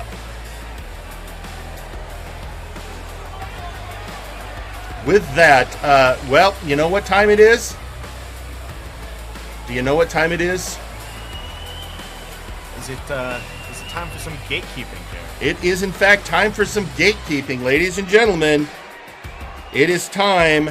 The gatekeeper of the multiverse, Arcolf, has called out the newest recruit of the multiverse, Jaunt Tristram. So let's head down to ringside for all the action.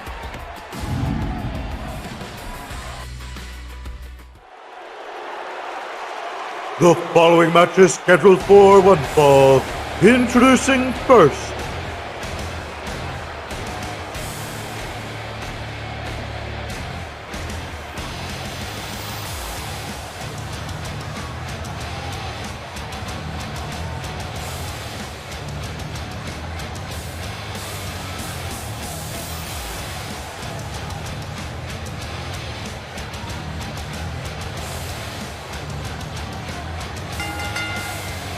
the All-Father. And here he is, Arcolf, the All-Father, the gatekeeper of the multiverse, coming down to put another rookie through their paces. Notice how empty the hallways are when Arcolf makes his way through. Notice how they just clear out. No one wants to face him or his wrath. Can you blame him? I do not blame them. I'm just glad he didn't mistake me for a rookie wrestler. Nah, that won't happen until after Future Shock. What do you mean? Got a match at Future Shock. And introducing their opponent,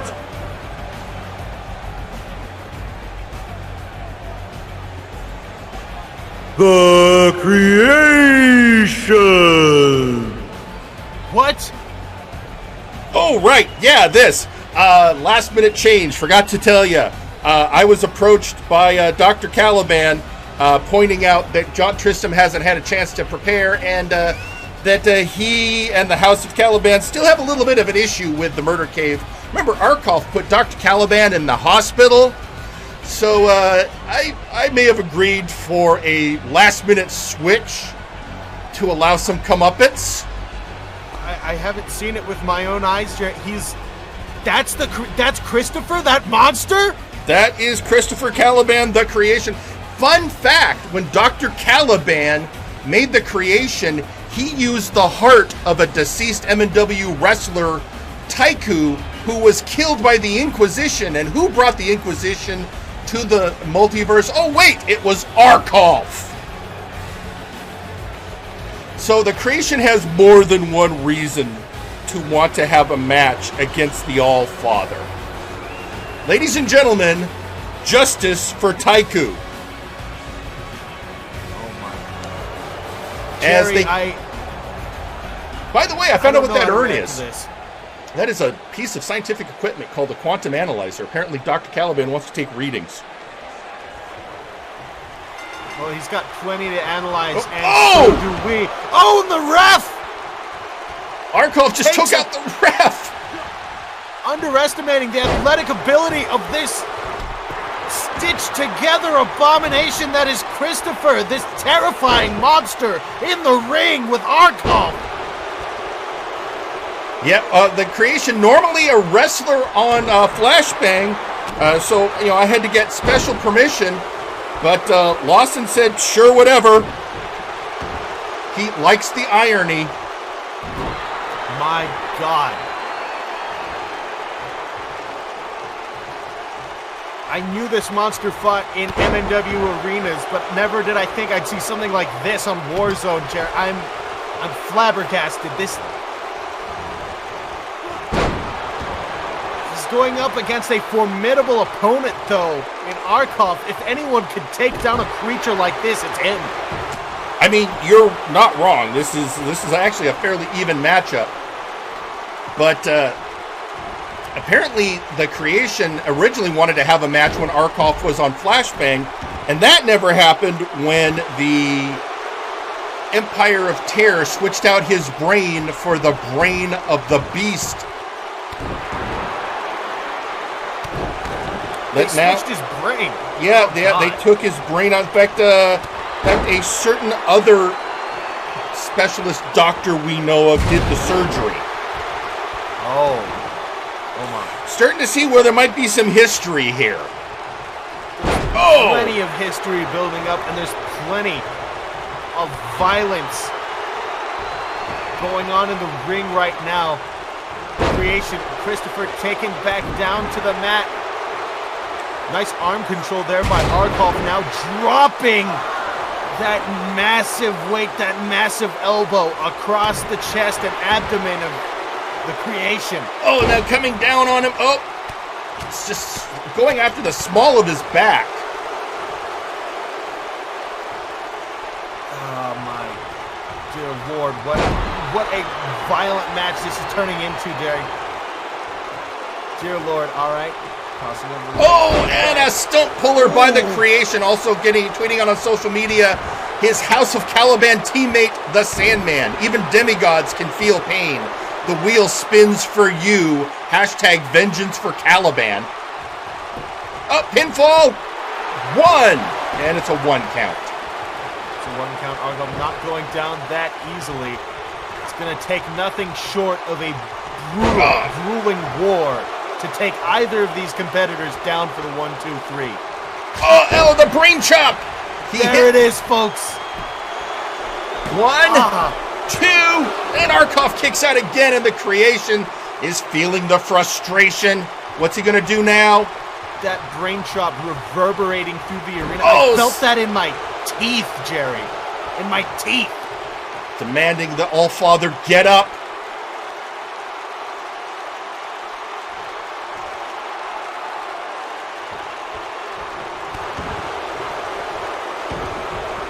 Oh no, oh God, I think we're gonna see it. Yeah. The Wheel of Pain! The creation has Arcolf in the Wheel of Pain! You can count on one hand the number of people that have survived this maneuver, and the All-Father taps! The All-Father Arcolf tapped! And your winner, the creation! The creation wins. With the expectation of Jean Tristam, he had a completely different strategy in mind for a completely different competitor. Well, again, the Cold War between the House of Caliban and the Murder Cave is heating up. That here is your winner, Christopher Caliban, the creation, as his father looks on with pride. Also, are we going to have to get armed security for the audio truck? Maybe.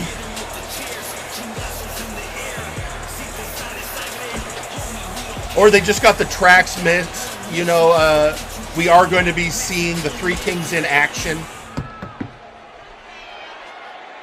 As a matter of fact, if we are being very specific, we're going to see the Three Kings in action next. But first? Well, but first this time. Oh, there's always a but first. There always you know how it goes. There's always a but first. It wouldn't be Multiverse Nexus Wrestling without a but first. But this one, it's not too bad. We're going to be getting a message from Human Resources. Oh, joy. But give me a second. Phyllis wants to do a... we're getting a refresh on our monitors. Oh, yeah. Thank you. All right. Yeah, there we go. There we go. Yeah, apparently after that business in the audio truck, Phyllis wanted to make sure everything was set. Okay, so first let us go ahead and hear from HR, specifically from our newest HR representative, R. Sawyer.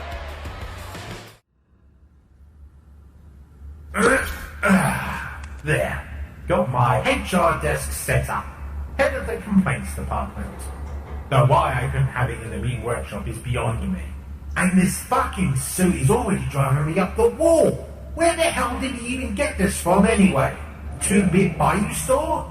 Suits stamped in places I don't even want to defang about. Ugh. Not to mention he's been having me go for this and go for that, treating me like a fucking gopher. At least he was okay with the choice of music. A little too okay with it, actually. Still, whatever it was with Jake is sorted now. Box ticked, and I can get on with Operation Romulus under...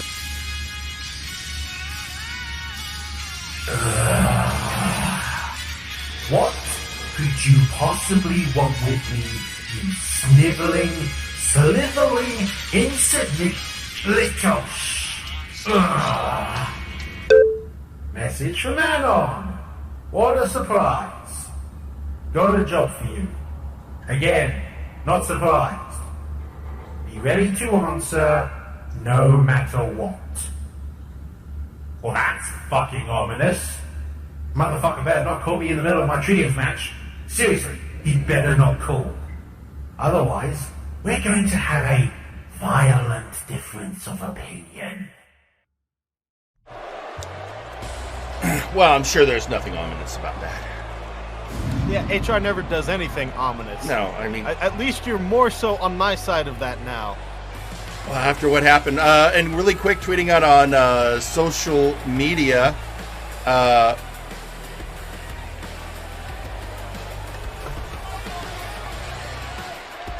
we have, I guess, a lot of questions had come forth due to the issues with the creation appearing on a non-flashbang show, as Nakano Kirishima of Blood Money would like to know, should we call the show Flash Zone or Warbank? Look, this was a one-off deal, and before you crazy bastards start, no, this doesn't mean you can start calling out members of the other roster. Get that out of your thoughts. This was a one-off deal. Yeah, I don't want Jen Erickson over here to bully me again. I don't like it. I mean, him coming to announce, that's fine. He's announced Warzone before. I'm talking about, let's keep the wrestlers as separate as possible. I don't need that headache, because there's paperwork with it. As it is, I'm going to have to file so much paperwork on this. So much. You want me to learn how to forge your signature? I could help. No. You know what? I got a great idea, Michael. Let's go down to ringside for the match.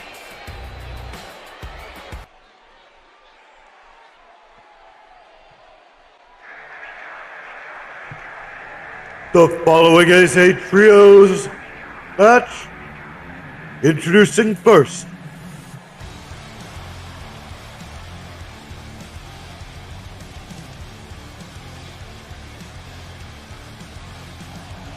Meme. And here come Meme, Malice, R. Sawyer, and the Multiverse Heavyweight Champion Zacho Duo. And of course, the stakes of this match are pretty simple. Whichever team wins this match, then they get to choose the match type for the main event at Future Shock. Oh boy. So it's going to be a chance to pick a match type that's going to favor you over your opponent Yeah, let's see who's going to come out with that advantage. If it's going to be our current world champion, or if it's going to be a certain redhead waiting in the back. That's true. Zacko Duo, of course, having held the Multiverse Heavyweight Championship since Multivania. There on the right, you see R. Sawyer split between two loyalties at the current moment. If he makes it to Multivania, that'll be a record for the Warzone side.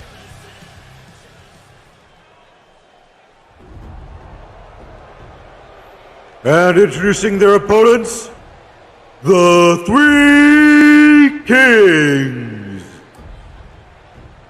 And here they come. Ginger Boy, Strongman Bell, and Flyboy Bell, the Three Kings. Ginger Boy winning the right to face for the Multiverse Heavyweight Championship by winning the C101. And of course, his partner, the Bell Brothers. Yep, what a team. What a pair of competitors to have on your side in the Bell Brothers. Oh, absolutely. Formidable. In fact, we are starting out with R. Sawyer and Flyboy. Yeah, you got to start out with that tag because that's where the stamina goes in, Jerry. You want to save your hard hitters for last. You have the tag team go in now and start to drag down and put the hurt on your competitors. That's going to make it easier for Ginger Boy later on in this match. Well, and sidewalk slam. The right hand to the back of the head of Flyboy and a German suplex to put the exclamation point on the beginning of this match. And they are and first tag, Flyboy tagging in his brother, Strongman. Imagine we're going to see some combination moves here. I wouldn't be surprised. The Bell Brothers, a storied tag team. Strongman Bell bringing Sawyer to the middle of the ring and pressing him up. All of that metal, all of that circuitry up and down. Now you got to wonder, is that an HR violation? I would suppose not. Once you're in the ring, you're not an HR representative. You're a wrestler. Oh, you are a wrestler when you are in that ring. Taking a military press slam, that's your deal. But the hot tag and a belly-to-belly suplex by the champ, the ace of MNW, Zacko Duo. Now Great just teamwork there. Irish whip into the ropes, into that belly-to-belly, taking Strongman Bell down to the mat. And, now has Zacko in the wrong part of town. He's in the red corner. He's in the danger zone, definitely. Single leg drop kick. Taking the biggest of the Bell Bros down. And now Strongman in the blue corner. And Zacko tagging pretty in much the... saying, Sorry? I can do it too. Oh, true. Oh, no! Ah! Oh! Forearm strike. Massive forearm strike. Held pinned in the corner by Zacko.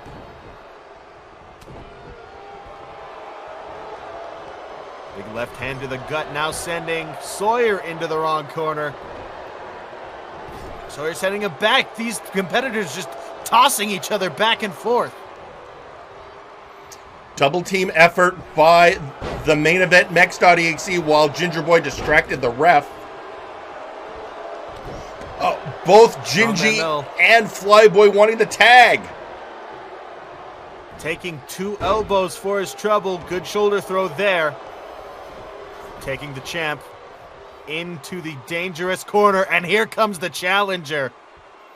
Preview of Future Shock on the 26th of this month. I think that was planned brilliantly by the Bell Bros. They served up Zacko Duo.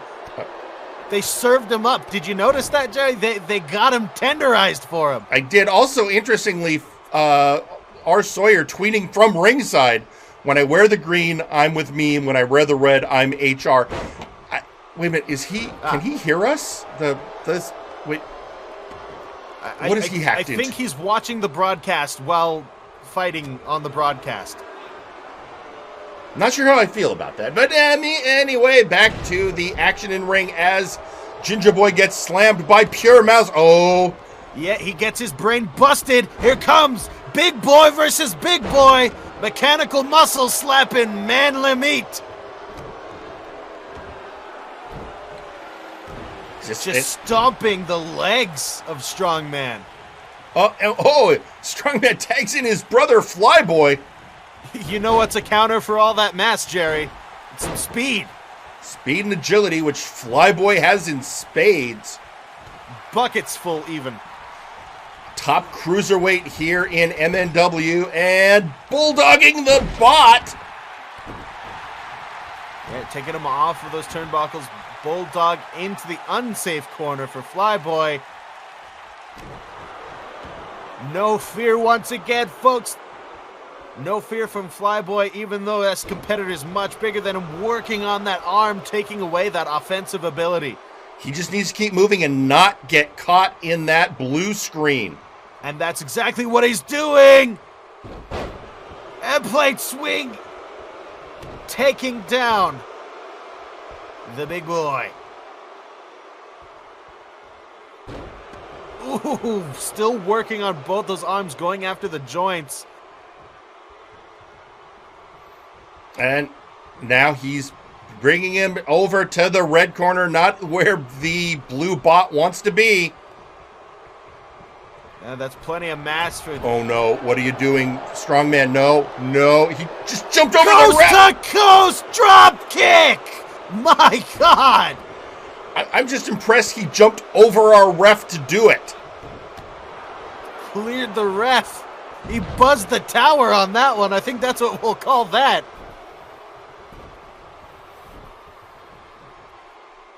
No dice, though, as Malice just ate it, returned with some stiff shots, and now dragging the, pretty much out on his feet. My God. Well, and now Sawyer pounding on Strongman. There's some history between the Bells and Meme. Actually, between the Three Kings and Meme. Of course, you also have... A lot of people seem to be having issues with the Three Kings of late, but we'll get into that later. That's not salient to this show. Let's focus on the action as Strongman tags in the #1 contender, the mad lad of London himself, Ginger Boy. Yep. Right there, toe-to-toe with our Sawyer. One of the most cunning, one of the most vicious competitors in the multiverse. I mean, former multiverse heavyweight champion himself. And a really charged up Zacco duo, looking forward to doing some damage to his opponent. Yeah, if you notice, they responded in kind, did Meme. They served up the #1 competitor for the champ. I mean, fair enough. Right now, let's face it, we are 2 weeks away from Future Shock. So now is a good time to try and do some lasting damage to your opponent. I mean, if you're inclined for that kind of action. Kick to the lower back from Zacco. And a stomp. The curb stomp. What a preview this is, Jerry. What a preview for a world championship match. Something that's going to change the course of multiverse history when it happens. And a stomp on the leg. That's... Considering some of those submission holds Ginger Boy is known for, going after his leg is a good strategic call. Ginger Boy taking it back to the safe corner, looking for that tag to Strongman Bell. I mean, in a match like this, frequent tags, good idea. The Three Kings, coherent and cohesive as ever, moving together like a well-oiled machine. Strongman Bell taking Zacco Duo to the middle of the ring. Gut-wrenching him up into a powerbomb, sit-out powerbomb. Going to the outside and back in, getting around, using that agility. Oh! Beautiful drop kick into the corner, sending the head straight into those turnbuckles. Now Strongman laying in those kicks, those stomps. Zacco with the jawbreaker, Irish whip into the corner. And here comes Malice. Belly-to-belly suplex. Hey, you talk about being a well-oiled machine. Well, with the main event next, that's a literal statement. Oh, was that I apologize if that was offensive to any robots in the audience. Yeah, we're going to get tweets from Musume. You know it. Yeah. Looks like you and I both are going to be in sensitivity meetings again. Oh. Into the blue corner and the tag to Zach. Oh, what are they setting up here? Oh, knee to the face, courtesy of a boost from Malice. Knee to the face, dragging him to the floor as well. He hooked that elbow around the neck of Strongman Bell. Strongman Bell sending Zacco into his corner, not a place Zacco wants to be. Oh, and here comes those synchronicity between the brothers. I believe the phrase is "people are weapons." People are weapons. When you have a toss boy to toss, you toss him.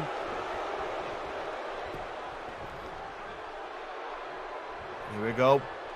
Bringing the champ up and planning. Right in the middle of the ring, planting his face. Nice counter there. Those strong legs kicking him over. And got that reverse figure four locked in. But it looks like Flyboy knows how to get out. Striking his way out. Yeah. He could have used his agility. Probably could have easily slipped out of that. But I think that was a statement. Just punching, fighting, and clawing his way out of that submission grip. I think Zacco is trying to get over for a tag. And Flyboy is keeping him cut off from his corner. That's the tag savvy of the Bell brothers. There we go, working on those joints. Following that credo that all wrestlers follow when wrestling robots. What is Strongman doing? Strongman went after Malice. He's going after Malice. There's a bit of pent-up aggression there, but you don't want to go after Malice like that. Pile driver on the outside. Strongman maybe needs to... Pile driver on the outside. Wait, the hell? What is that? That is Sawyer's HR entrance music. The call is made to HR in the middle of the trios match. Anon, you bastard! And tweeting out is Sawyer, HR called, I gotta take this. He's just left his team. And you saw, folks, just before he crossed the boundaries of the curtain, that red light switching on. Well, this is now a handicap match. This is effectively, yes, a handicap match, meaning the advantage because of that could go to Ginger Boy. Not only for this match, but for the title picture, Jerry. I mean, Ginger Boy, I can think of a couple of match types that would definitely favor Ginger Boy over Zacco Duo. I'm not going to speculate because I don't want to throw any fuel on the fire, but... Is there an ability to grow a beard match? Because he would win that one instantly. Oh, both competitors to the outside. Ginger Boy just narrowly avoiding Flyboy Bell. Again, that's that ring savvy of knowing what your partner's going to do and getting out of the way to not mess it up.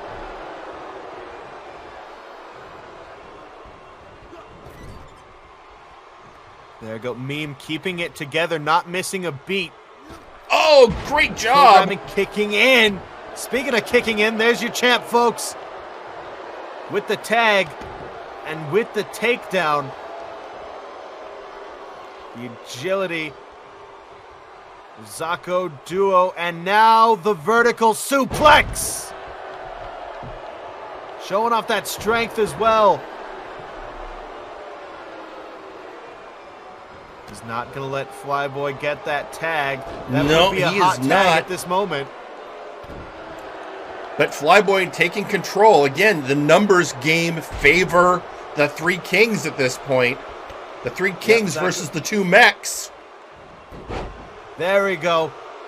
Brilliant there by Zako. Not only was that a brilliantly performed head scissors takedown, but that took Flyboy away from his brother. A stomp to the gut by Zako, keeping Flyboy Bell down. I mean, it's not impossible. I mean, their odds aren't in their favor, but Meme could still take this. I've seen stranger things. Oh! Ginger Boy getting directly involved. Ginger Boy getting directly involved. He's sticking his head. He got in under one of those joints. I think he was looking for wires. Enough of a distraction that Flyboy... Oh, now Flyboy tags in Ginger Boy. Ginger Boy got a close look at some of that circuitry, and now he wants even more. And also just the head games involved. Neckbreaker, tried to go for a backslide there into the pin, but it was reversed into a neckbreaker by Zako Duo, who immediately tags in the big man. I mean, wouldn't you at this point? Absolutely laying in that heavy metal onto the face of Ginger Boy, just taking those multi-pound fists of steel.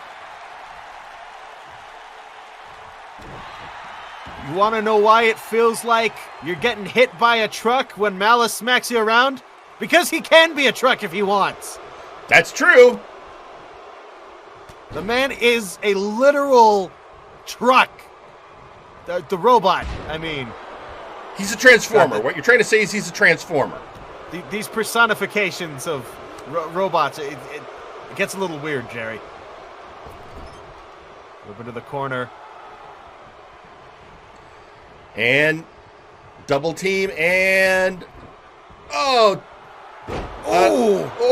What an assisted slam. Assisted suplex type maneuver there, throwing him up, caught by Zako, finishing that vertical suplex motion. Same effect, the back and head driven into the mat.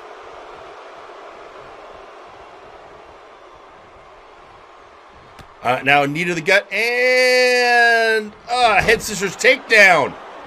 Beautifully executed there, but putting him into... Here comes Flyboy. Oh, Flyboy miscalculated.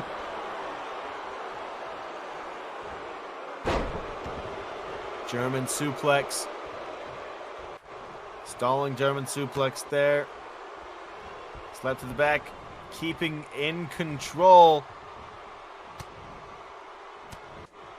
Flyboy powering out with those strikes.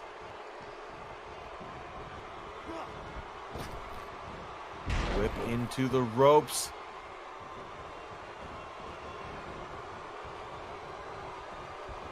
Push through and into the corner. Zako Duo in the unsafe corner once again. Flyboy to the top. What's he got planned? Taking the boots to Zako from there. Oh! And DDT off of Brett's rope. That backflip into a... What, tilt-a-whirl DDT? That was amazing. Well, and now up comes Zako being launched into the neutral corner by Strongman, and he will have none of it. All right. Things together. Elbow to the back of the head, stomping. Wait, that's Sam Jax! Sam Jax! Sam Jax! Mr. Money in the Bank, what's he... As if is we he haven't cashing had more in? Interference already. What? Oh, is he just cashing in? Oh, he just struck Strongman. Crumpled Strongman with those strikes. Oh, what?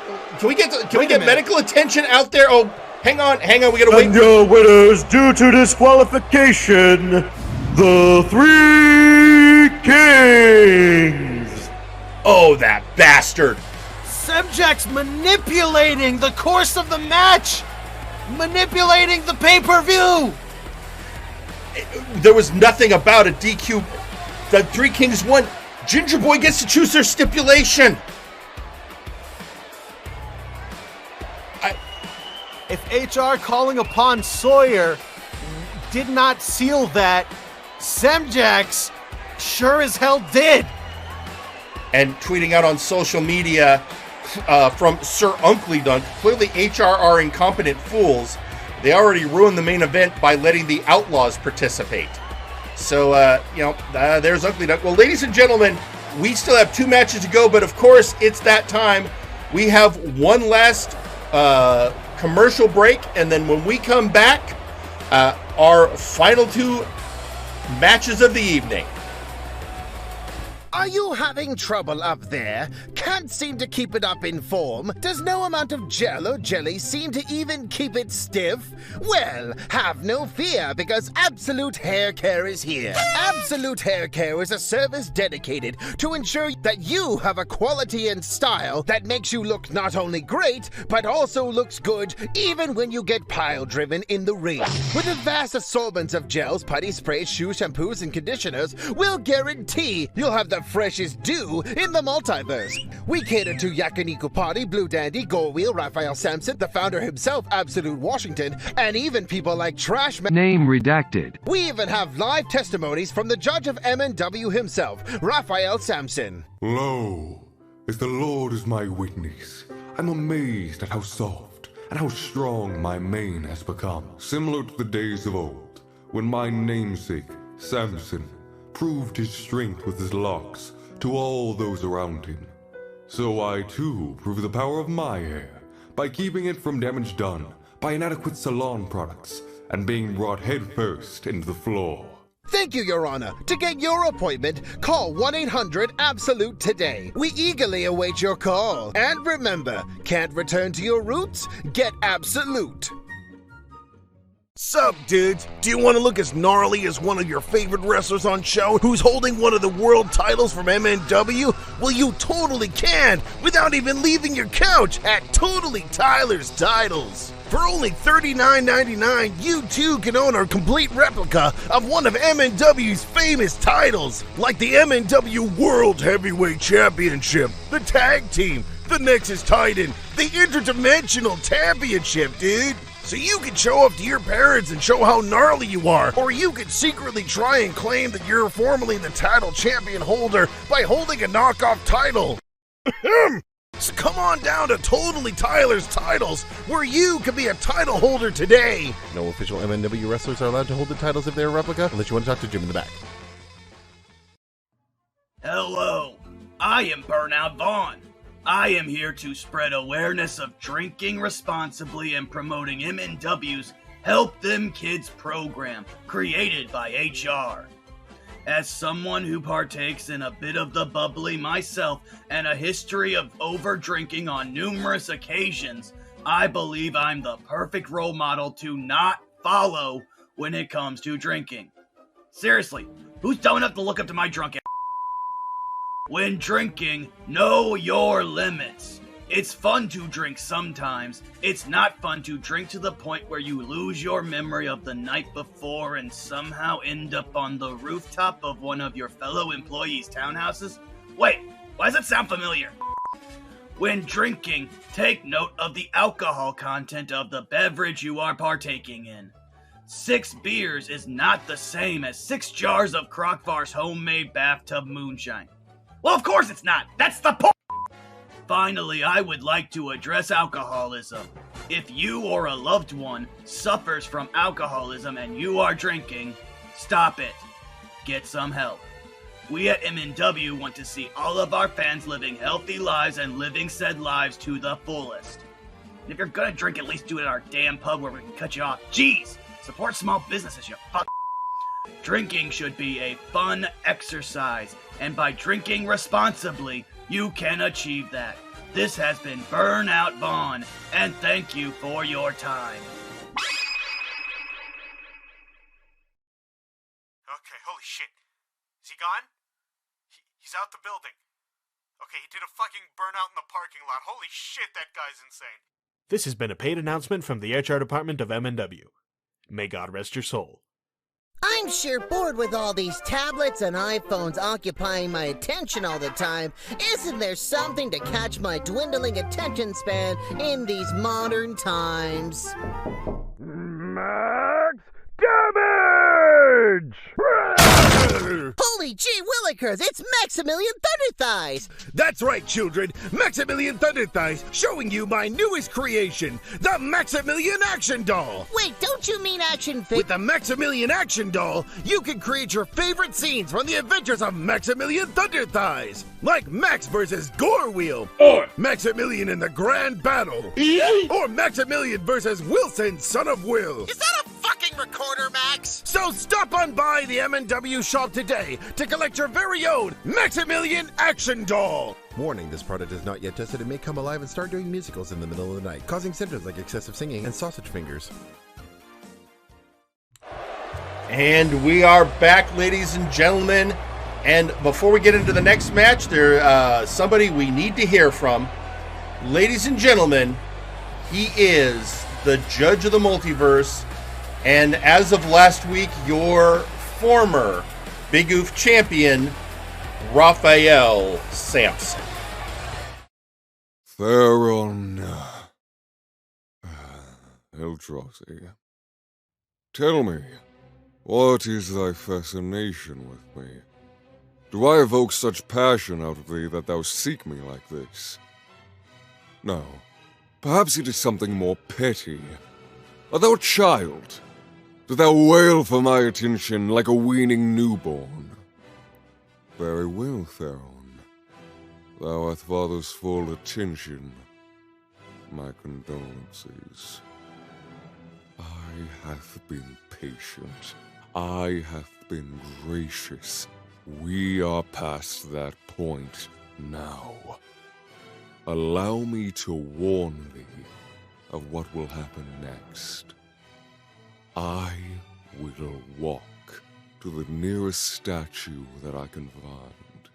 Something gold, something that draws the eye of men like thyself, whether thou acknowledge it or not. Then I will rip it off its hinges, slowly and purposefully, so that any who witness it cannot ignore the sight and will ask in their hearts, why do such a thing?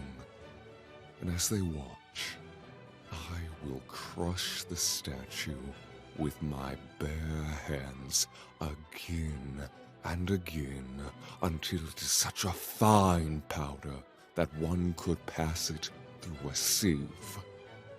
I will mix it with water, and when you are beaten and bruised, I will personally pour it down your heaving gullet. Why? Why do that? Because I want thee to remember this lesson down to your core, down to when you even take a drink. I despise bullies, Theron Eldrazi. And that's all thou have ever been. Until next time.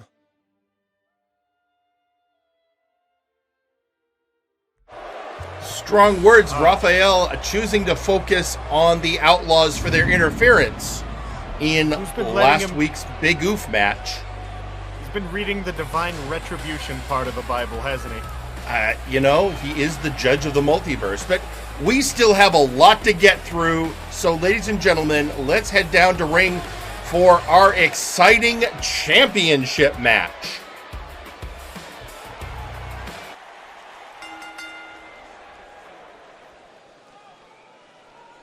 The following is a Warpgate hardcore title match with the stipulation of 20-minute Iron Man table match.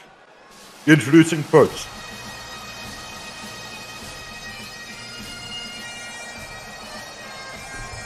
McMorgan.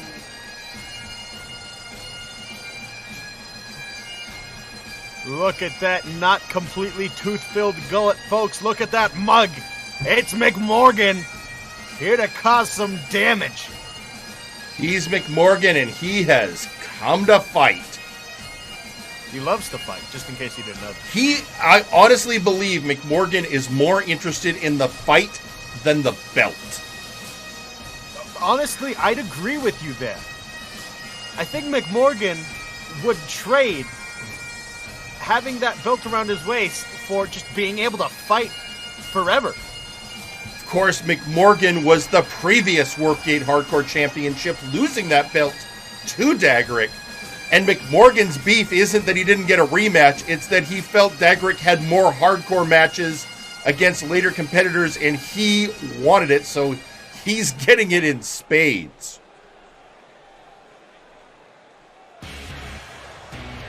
And introducing their opponent, they are the Warpgate Hardcore Champion, the Dagarik.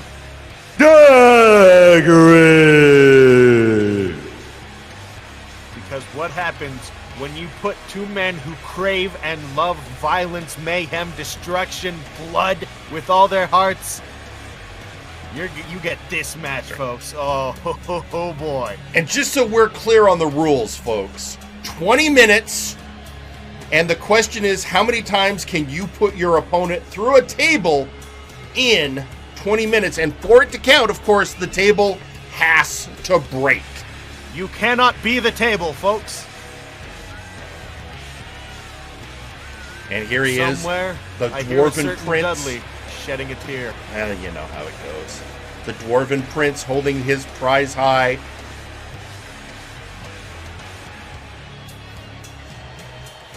Interesting tweet out to McMorgan by the Sandman.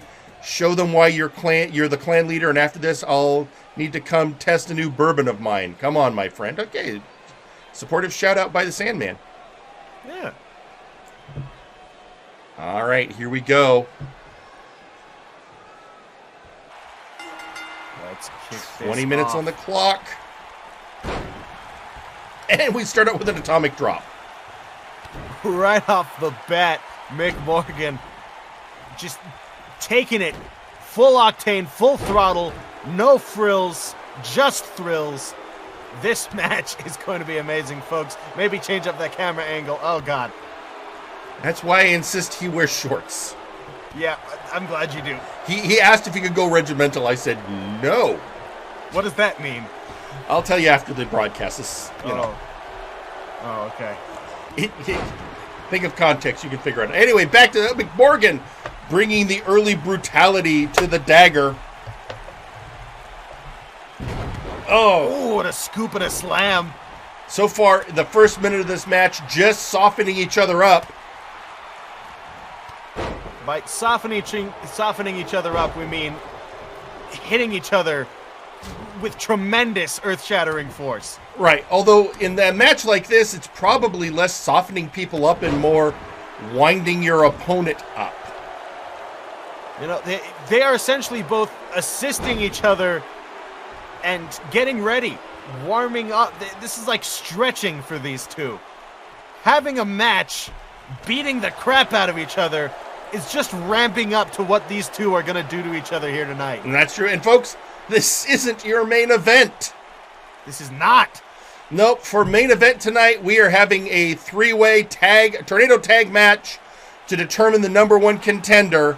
And by HR decree, the Outlaws get to be in the match.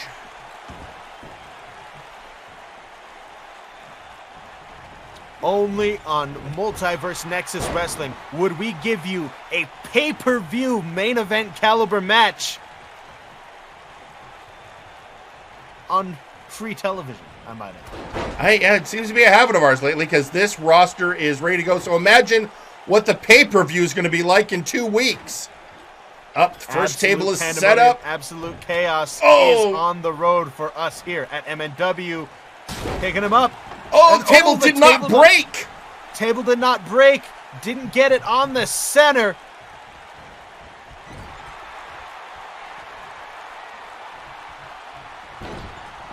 That's got to be disappointing to McMorgan. Yeah, no, DDTing him into those buckles, trying to buy himself some time to set that table up once more. Dagarik crawling to the ropes. Bringing him. Side of the head. Yeah. Keeping it in control. McMorgan. Oh, losing it here. And Dagger Dagger trying to line him up. He'd like to break that first table. That's what Dagarik needs to do. McMorgan powering back, though. These two. Here these two go. McMorgan currently in control. Still in control, wrenching on the head and neck there. All right, here we go. Looks like he's bringing him over. Underhooks could be our first table break. In. Oh, is it going to be a power bomb through the table? 1 point for McMorgan. That is 1 point on the board for the big brutish brawler here. The Dwarven Prince out in the middle of the ring. McMorgan quickly setting up another table. This time up on that top turnbuckle. I'm sure McMorgan felt after that table didn't break the first time, at least he finally got it done. Oh, and into another table goes Dagarik. Just slowing himself down just. And if you noticed, after he put him through that table, McMorgan, he rubbed all of that splintered wood into the back of Dagarik. Fortunately, these are specialty Lowe's wrestling tables. If they break, they dissipate. Because Lowe's. But why? Why? 2 tables in the ring. Maybe thinking about a double score could happen. First softening him up with that brain buster. Again, brain buster. The table has to break. Oh! This is an interesting situation. Little bit of dwarven engineering. I don't think that was entirely selfish, though. I think that's a bit of setup for both of these. Oh, my God! He grabbed the waist of McMorgan and just wrenched his body through the table, starting with his head, I might add. That's 1-1. And once again, we are tied up. But there is still 14 and a half minutes to go before time. Grinning ear to ear is McMorgan.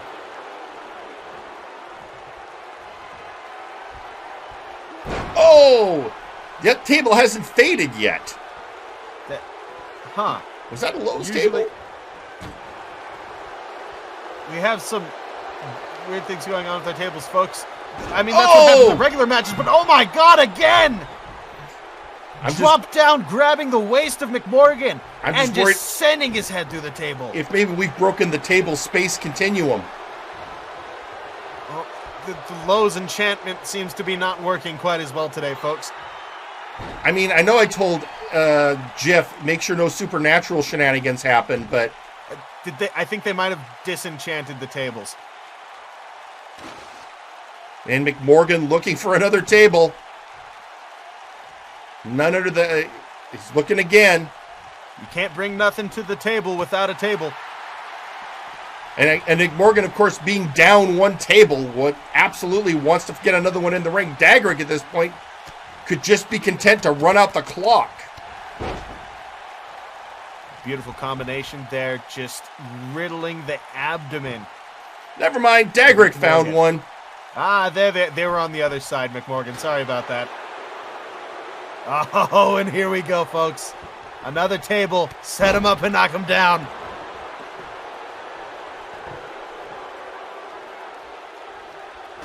What has Dagarik got planned? Picking up that table.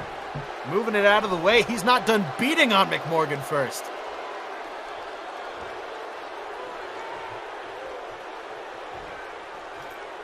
That table is I don't like how it's sitting. I don't like how that's sitting. Just there on that first rope. That's low enough to the ground. It's gonna collide with the ground if a competitor hits that. Ugh. And it might not break. That low to the ground, I doubt it will. That could snap a man's neck, Jerry. Oh, but what? Speaking of things being snapped, Also, I hope McMorgan drank his milk this morning. Oh my God! The leg drop onto that chair wrapped around the ankle of McMorgan. Also, there very well could have been a snap. With that one commentary, we'd all like to send out our love and affection to Big E over of the New Day. We wish you a speedy recovery. Absolutely we do. One of the finest wrestlers of our generation, of my generation. Someone I've been a huge fan of since I was 11. So, here we go. Them both men are on the outside. I believe tables on the outside would count, but we don't have any right now. Well, especially because we made sure our announce table is no longer at ringside. Up and over the top goes the Dwarven Prince, now being dragged to his feet. McMorgan firmly in control here on the outside. These two reveling in the violence, in the horror happening right here, right now. I mean, this is what McMorgan wanted. He felt that their last match for that belt wasn't violent enough, that they didn't get as extreme as he'd have liked. So now he's getting his wish. He's getting all the violence he could want.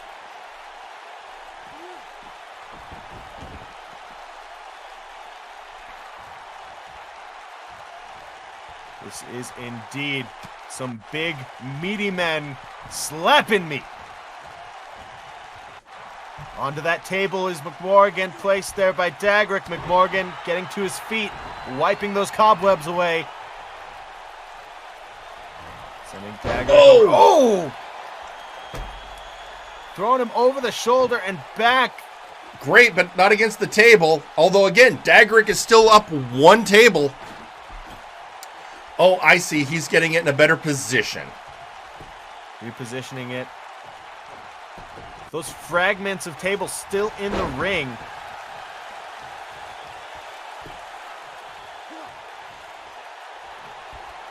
Oh, here we go, folks. Neck breaker. Neck breaker. Oh, ho, ho. Oh, and McMorgan is setting up.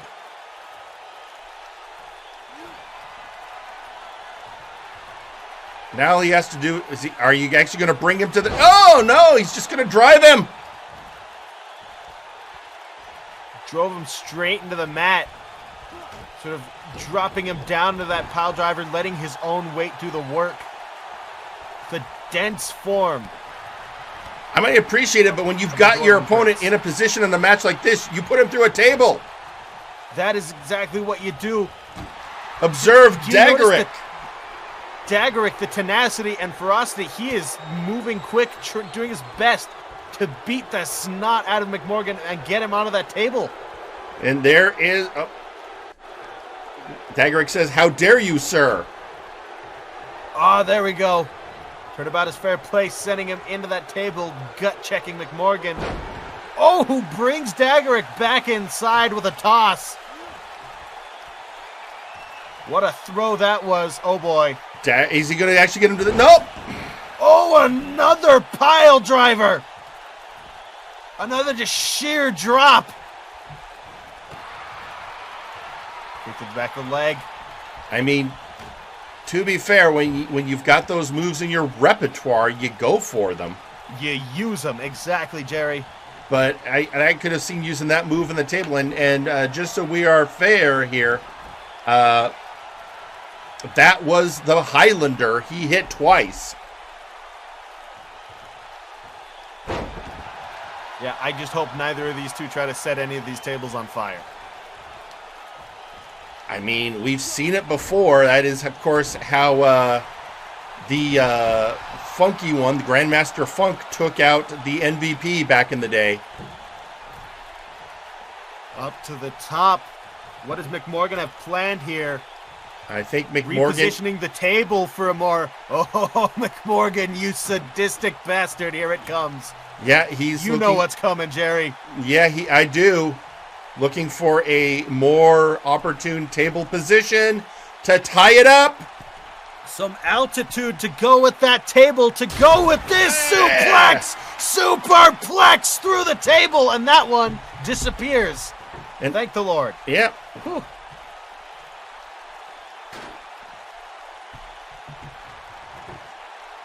And now McMorgan is setting up again. 2-1, 3-1. What's the scores at? 2-all. 2-all.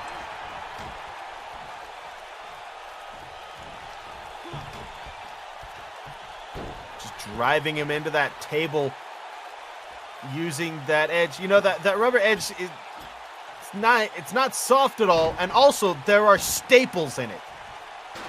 And it looks like Dagarik was using it as a weapon.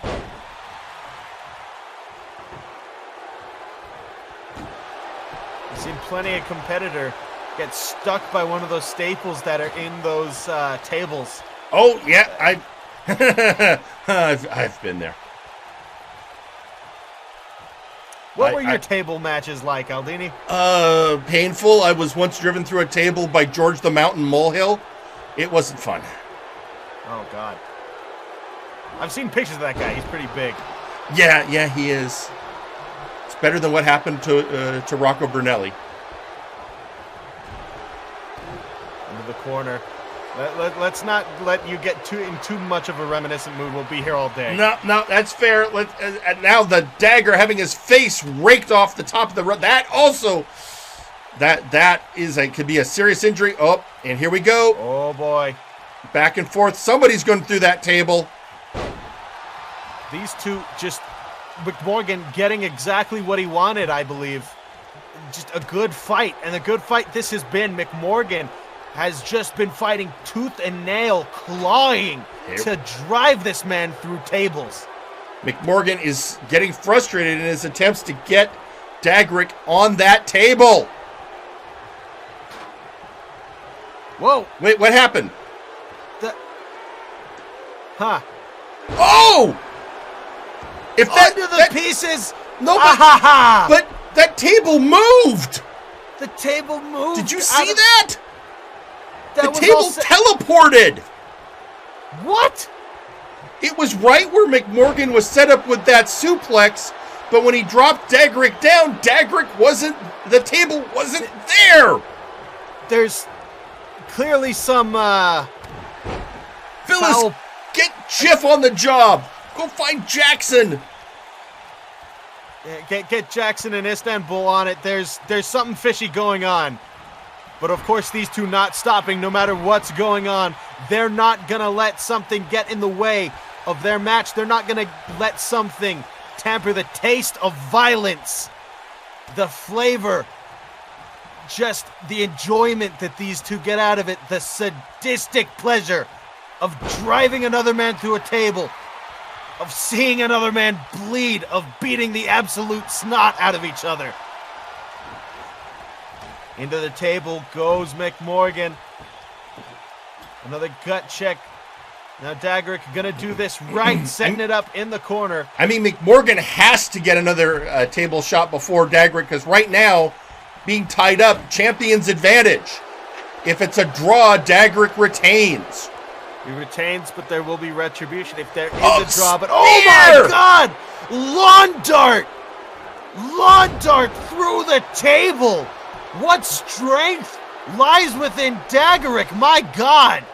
And now with 3 minutes and change remaining, Dagarik is up one table. McMorgan has to put Dagarik through 2 more tables, or Dagarik retains. Can he do it in 3 minutes, especially with no tables currently set up?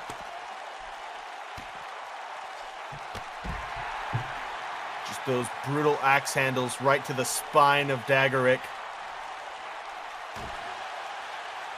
Oh, did you see that? He just pushed his spine into the ring apron, Oh, Jerry. I see it. Well, you know what? I think we may be getting back to what you and I said at the beginning of the match, Michael. McMorgan is more interested in the fight than the title. And he may just be deciding it's not enough time to win the title, so let's make it a memorable fight. Yeah, not enough time. About 2 minutes left. I mean, it was possible, but unlikely. So McMorgan is just making the best of it. Down a point. Into the corner. And now Dagarik locking in that grip on the waist, powered out by McMorgan. Reversal there, kick to the back of the leg. These two just vying for control now. Strung up over that top rope and slingshot back to the ground. Oh, perhaps going for another table. No. And Morgan trying to figure something out. I think he's looking. I think he'd like to at least tie it up. Yeah, 3-3. That's definitely his pen. But he Tie can't it find, up. He's Go trying to for the find a title table. later. There's one. There's one. That cost him precious seconds, though. Seconds that he might not have had, especially he whiffed that shot. That lariat hit, however. Again, precious seconds ticking down. McMorgan, if he wants this title, he can tie it up here for maybe another opportunity later. Over the top into the full Nelson. Nope, Dagarik taking him out. Good reversal there. Go behind. Another go behind. So I'm beginning to wonder. You remember at the beginning of the match, McMorgan bounced Dagarik off the table and it didn't break? Yeah, I was wondering about that. And now that teleporting table? That also kind of took a point. Yeah. And in both cases, what was the interference against? McMorgan. You think something out there has it out for McMorgan? Is that what you're suggesting, Jerry? I'm just saying somebody wants this match to go a certain way. Now, dwarves are not known for their magic. They're known for their artificers. strength, forging. Oh, never mind, Dagarik! Oh my God! Bro, that's it. And with 2 seconds, it's over.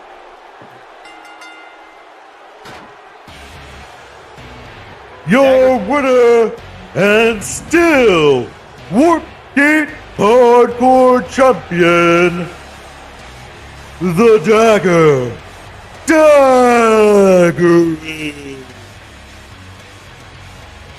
And retaining. By what ends? Well, it's got to feel good to know that he decisively won. But yeah, there's questions. I mean, was something in, because here are my things. I am now why I want Jiff to launch a full investigation. I have 3 points that I'd like to know what happened. Point number 1. Why did the table not break early in the match? Point number 2. Why did the table teleport? And point number 3. Why was McMorgan not able to find tables when he was looking in the spots where we had clearly set up tables? Do you suspect foul play, Jerry? Like, I legitimately. just say I have questions. McMorgan, on the other hand, has a different opinion. Now, that was the match that I wanted. To the better fighter goes the spoils. You have my respect and congratulations, brother. So like we said, all McMorgan wanted was the fight, and he got the fight he wanted. And looks like Jiff is already on the job. Istanbul tweeting out, local warning, Hume levels are unusually high. Be safe, friends, be wary. And this is disturbing. Also tweeting out on social media, Dr. Grimm sending a message to Victor Vicious. Victor Vicious, a little bird told me that the House of Caliban has been getting in your business. Let's have a chat.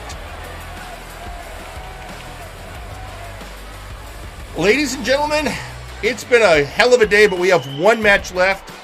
But we have one last thing to do before we get to that match, and that is to hear from one of the competitors. Ladies and gentlemen, we give you Sir Uncle Dunk.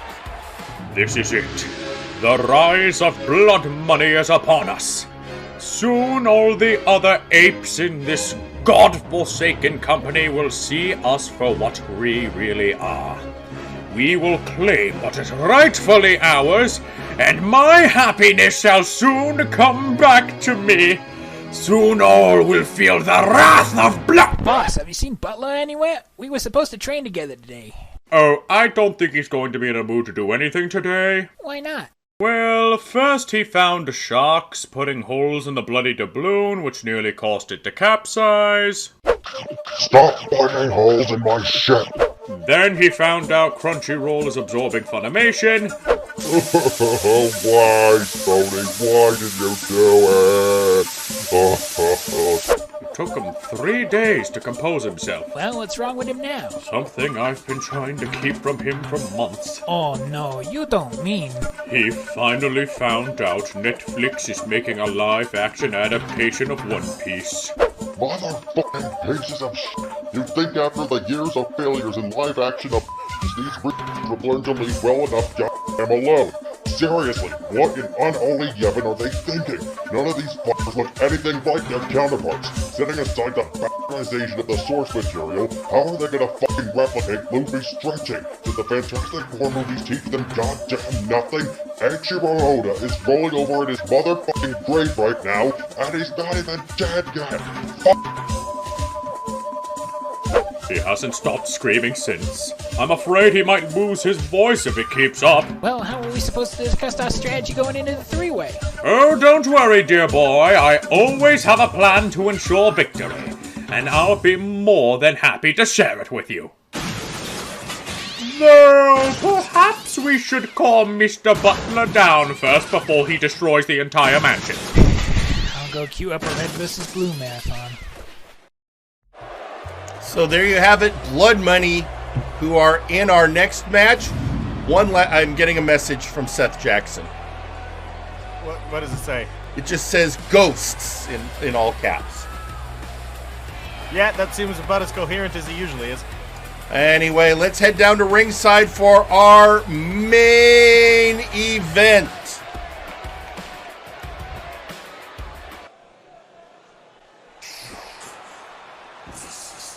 The following is a triple threat match, triple threat tornado tag match, and is your main event. Introducing first,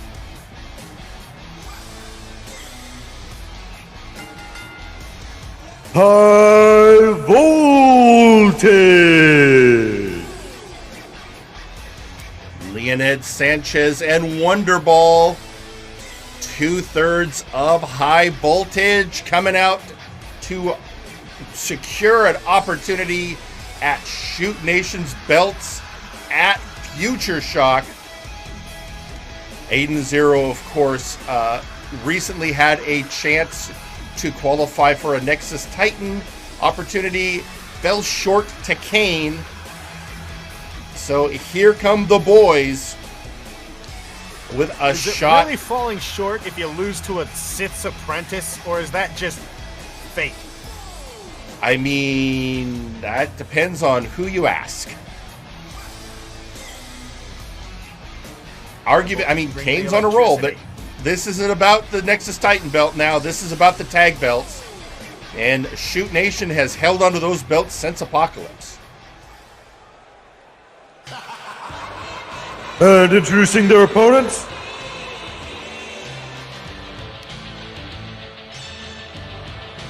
Blood Money.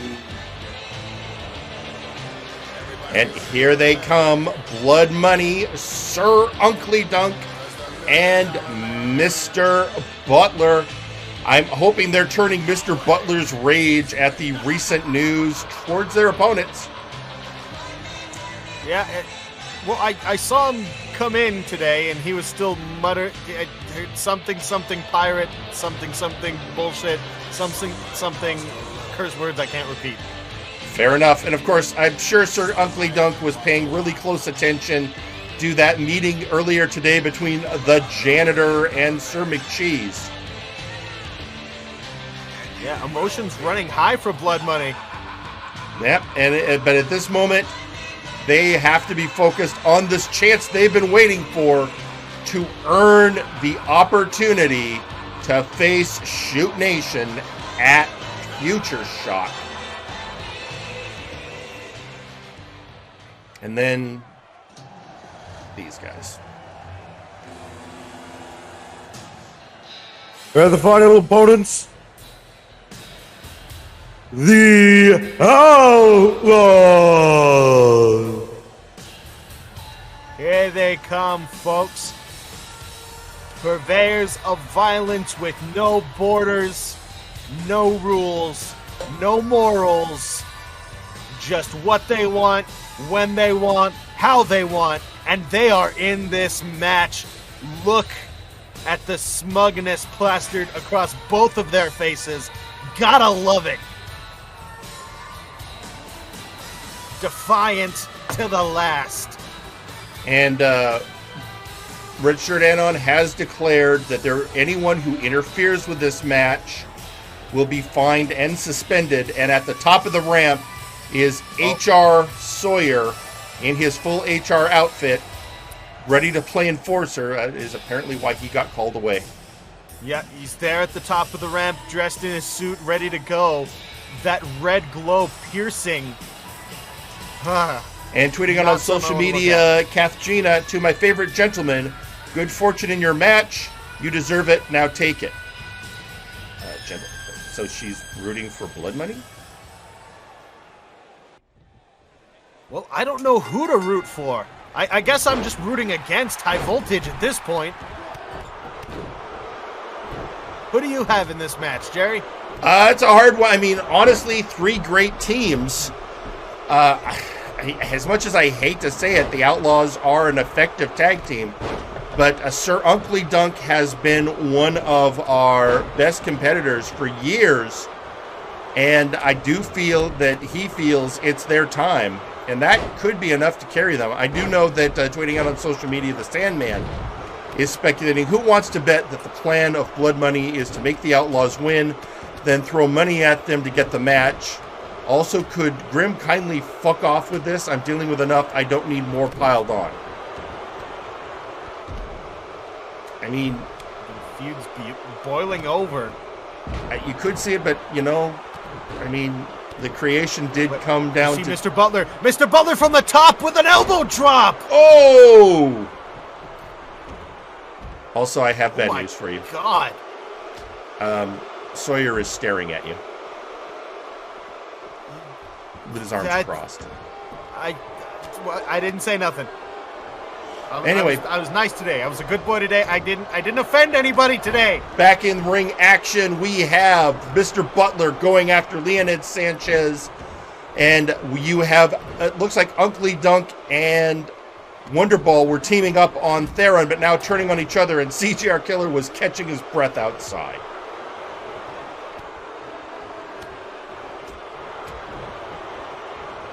Good combination of strikes there.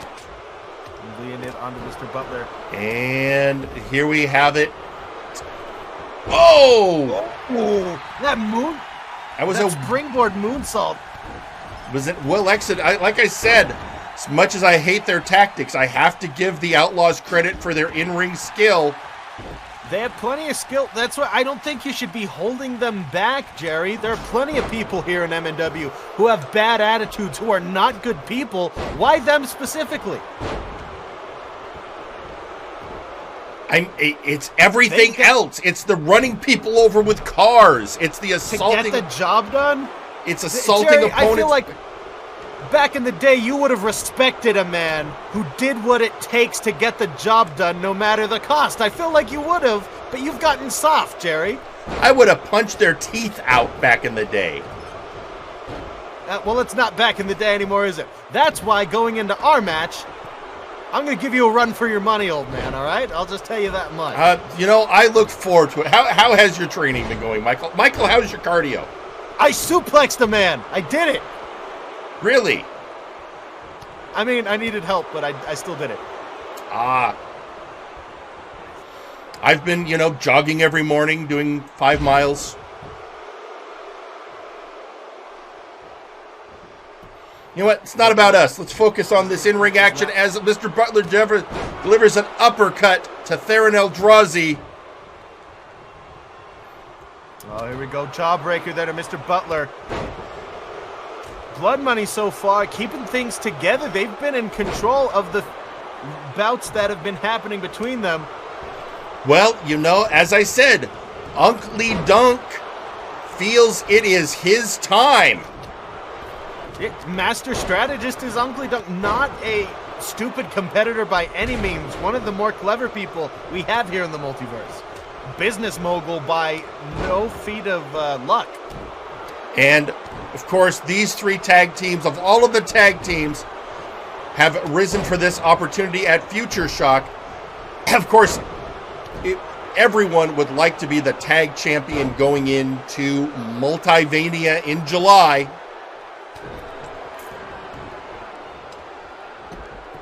And now you have Theron Eldrazi. It looks like he's just jaw-jacking on Uncle. Yeah, no, just trying to get in Uncle Dunk's head. He drove in that left foot. Took a moment before sending him to the ropes to just talk shit. Oh, and a bulldog. Yeah, bulldogging Uncle. Meanwhile, Leonid just using that superior agility to flummox. And now we have Uncle Dunk reversing on the Outlaw while CJR Killer is working over Wonderball. Leonid Sanchez is on the outside, but there are still 5 men in that ring. Butler right there to give the advantage back to Uncle with that. Oh my God! Did you see the distance on that toss? I did. I think that's that One Piece rage he's feeling right now. Yeah, just let it all out, buddy.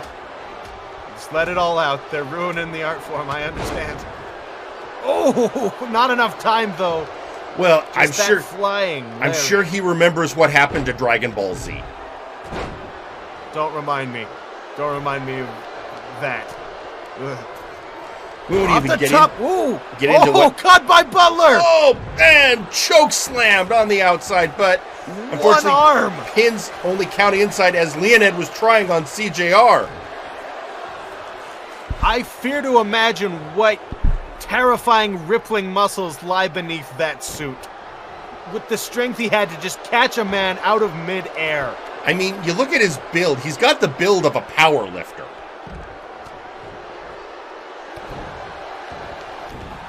So, you know, he doesn't have to be rippling muscles. You know, Keith Lee doesn't have rippling muscles, and he can throw you across a ring. Yeah, no, he can right mess you up, and so can Mr. Butler. Exactly. You know, Mr. Butler, the type of guy to casually deadlift half a ton while watching anime. That's the type of strangeness we're dealing with. Oh no! Wonderball was trying. Oh, Wonderball was trying to do something to Butler on the top rope and got caught by CJR Killer.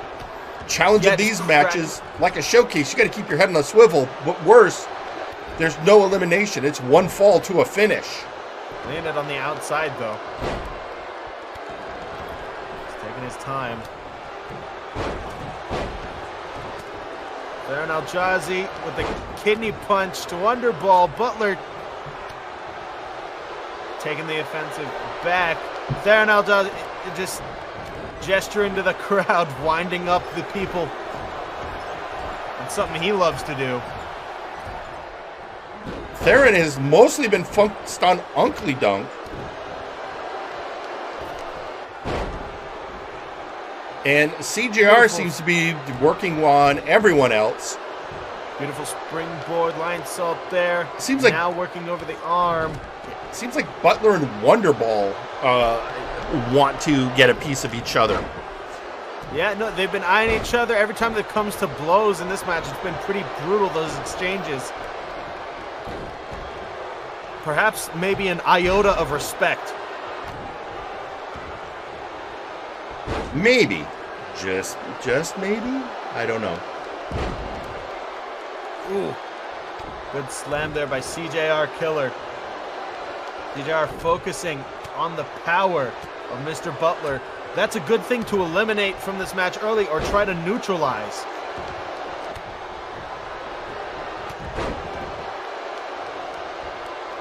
You have someone as powerful and as skilled and gifted as Mr. Butler. You want him to not be in the ring while you're trying to, commit to any maneuvers. And now in control are the Outlaws.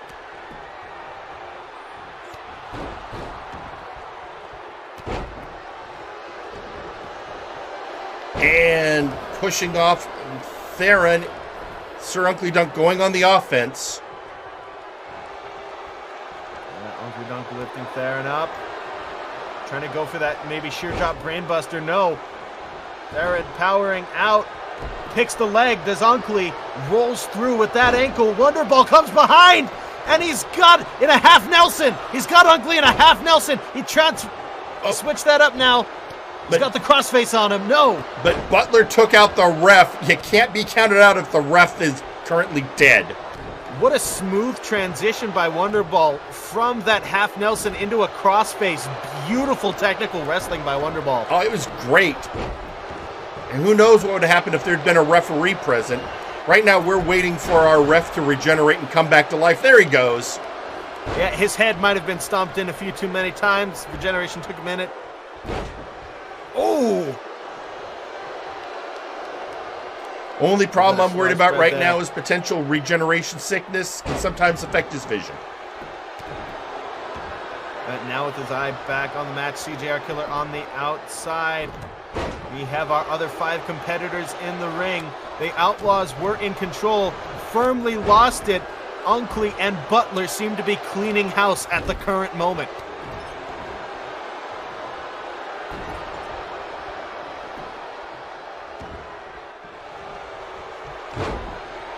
It is going crazy. We have the Butler, Mr. Butler going after the neck of Theron Eldrazi. You have Uncle Dunk throwing. Oh, here we go. Pinfall. 1, 2. Kick out at 2 by Eldrazi. Just for a moment, I thought all my dreams were going to come true, but no, and it's Butler getting planted by CJR Killer. Now that face. Right now, both Outlaws in the ring, in charge, while Uncle Dunk outside, distracted by Wonderball, and the ref has died again. I don't think he had a chance right hand there. Fully regenerate from the last time, and he's down again. Up, coming back up. Yeah, Leonid taking that, another one of those high-flying acrobatic moves. Butler going after another big man in CJR Killer. Stiff right hand from CJR Killer. Meanwhile, on the outside, Uncle Dunk slapping Wonderball across the face and taking him down with the Bulldog. Another slap. And a swinging neck breaker from Uncle to Wonderball.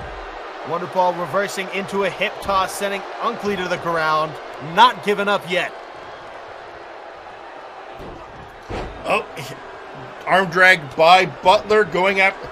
Looks like, well, I was going to say Butler and Leonid teaming up on CJR. And that didn't last long. It is every team for themselves. This is one of those matchups where you don't see real clear alliances going on here. I don't think anyone's going to tip a cap to each other in this match. I think they're just going to beat each other. I don't disagree with you, Michael. I think that everyone is so hungry for this opportunity. Everyone wants gold. Blood Money and High Voltage both want to capture the gold. That accolade, the Outlaws feel they should have always been the champs. They are still salty about the first time they lost the belts. The only real issue I could see that comes into this is if any negotiations sort of happen through whispers here during this match. Uncle, of course, with a large sum of money, and the Outlaws being the savvy mercenaries they are. Do you think something could happen during this match? That is an interesting thought there, Michael. Meanwhile, being driven to the corner, Leonid Sanchez taking the full force and weight of Mr. Butler, but going right into slamming Theron Eldrazi down onto the mat. They're not giving up, though. Unkley still focusing on Wonderball, just driving the knee across the throat several times. The Wonderball's being brutalized on the outside here, on the ramp. Unkley stomping his head into the metal part of the ramp. Jerry, look. Well, that's what is called stomping a mud hole at times. That's the steel base plate of the ramp.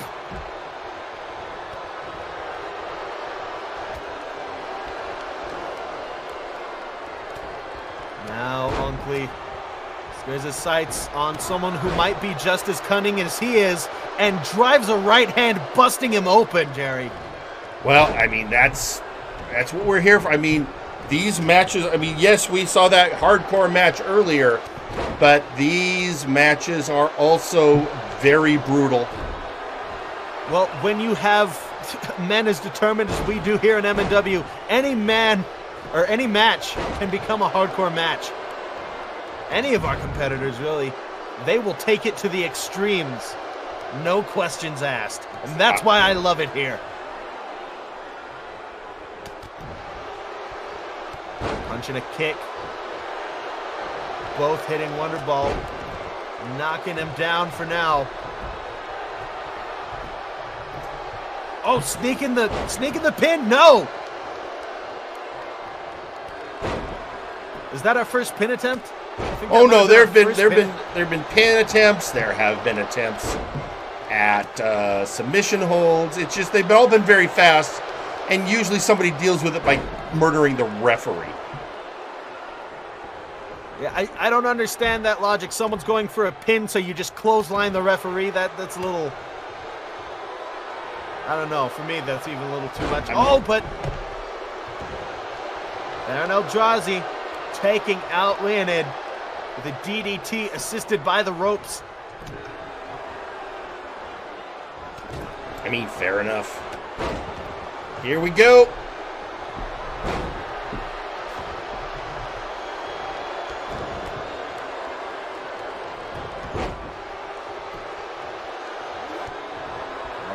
Go. Oh! Lifted up. Dropping his crotch on the ropes. That's going to leave a mark. Yeah. That's going to leave a mark, and you might want to go to a fertility specialist after a hit like that. Unkley and Leonid on the outside. One member of High Voltage, one member of Blood Money, and both Outlaws. Yeah, CJR Killer and Mr. Butler have been brawling it out throughout this entire match as well. I almost feel it's getting personal between those two. You think CJR Killer's ever seen an anime? I doubt it. Power bomb from CJR Killer to Unkley. 1, 2, 3! The Outlaws! Oh! Jerry! Your winners! The Outlaws! Thanks to HR! Jerry, how do you feel, buddy?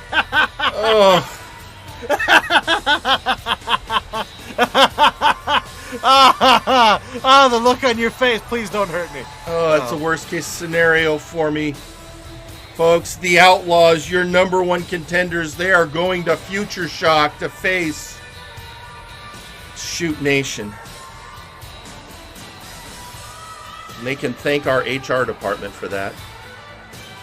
Oh, yes, we can. So a lot of going on social media right now. As we speak, first off, we have Kelly sending you a message, Mike. You did, Mike. You said my face is worth 500. Cheers. That's a compliment. So she appreciated that. Constantinople, problems with match interference. Hire a rat ogre. I'll fight anyone. He would, I believe him. And then we also have, Victor Vicious responding to Dr. Grimm. So the House of Caliban thinks they can meddle in the affairs of the cartel. And the Murder Cave at the same time. Dr. Grimm, let us strike an accord to deal with the vermin of House Caliban. Calling them vermin? That's some pretty large vermin. And also tweeting out, we have Sasquatch Wing getting up out of his chair with a full rage on this one must go before breaking something that must be paid for. I mean, I understand, Squatch. Just not my car again, please. Hey, Jerry, real quick, if you could, the thing for pulling up messages. If you could take a look over I got the it. I know what you're talking about, Pete. Yeah, that's going to be after this one. Sir Uncle Dunk, so being a mercenary can make you get away with things. Time to expand my business ventures. I mean, fair. Also, tweeting out, this one is actually from the official Multiverse Nexus Wrestling Twitter account. And it is saying from the official MNW Twitter account, at Michael Montoya MNW, we are unfortunately cannot approve your request for a raise. We also wish to inquire about the company charges for wrestling training to, as listed on the invoice, Terry's Trampoline Bounce House. That was cardio. And you know it. I put it on the thing. It was cardio.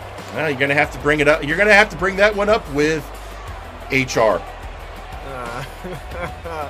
You know what? I have some things to take care of anyway. I'm going to go put on my singlet, and I'm going to go warm up. All right, well, and I'm going straight into training. You know what? I got to go. I'm done. I'm done dealing with this for today. I'm getting out of here before anyone backstage has the chance to bully me. I'm going home. All right, bye, Jerry. End of the show yourself. And he's gone. All right, well, one last tweet on social media. How much I need pay Outlaws to take their spot? That's a question for you and the Outlaws. Well, in the meantime, we are out of time. In fact, we're a little over time. So, ladies and gentlemen, for Michael Montoya and Pete McPherson, I'm Jerry Aldini. Good night.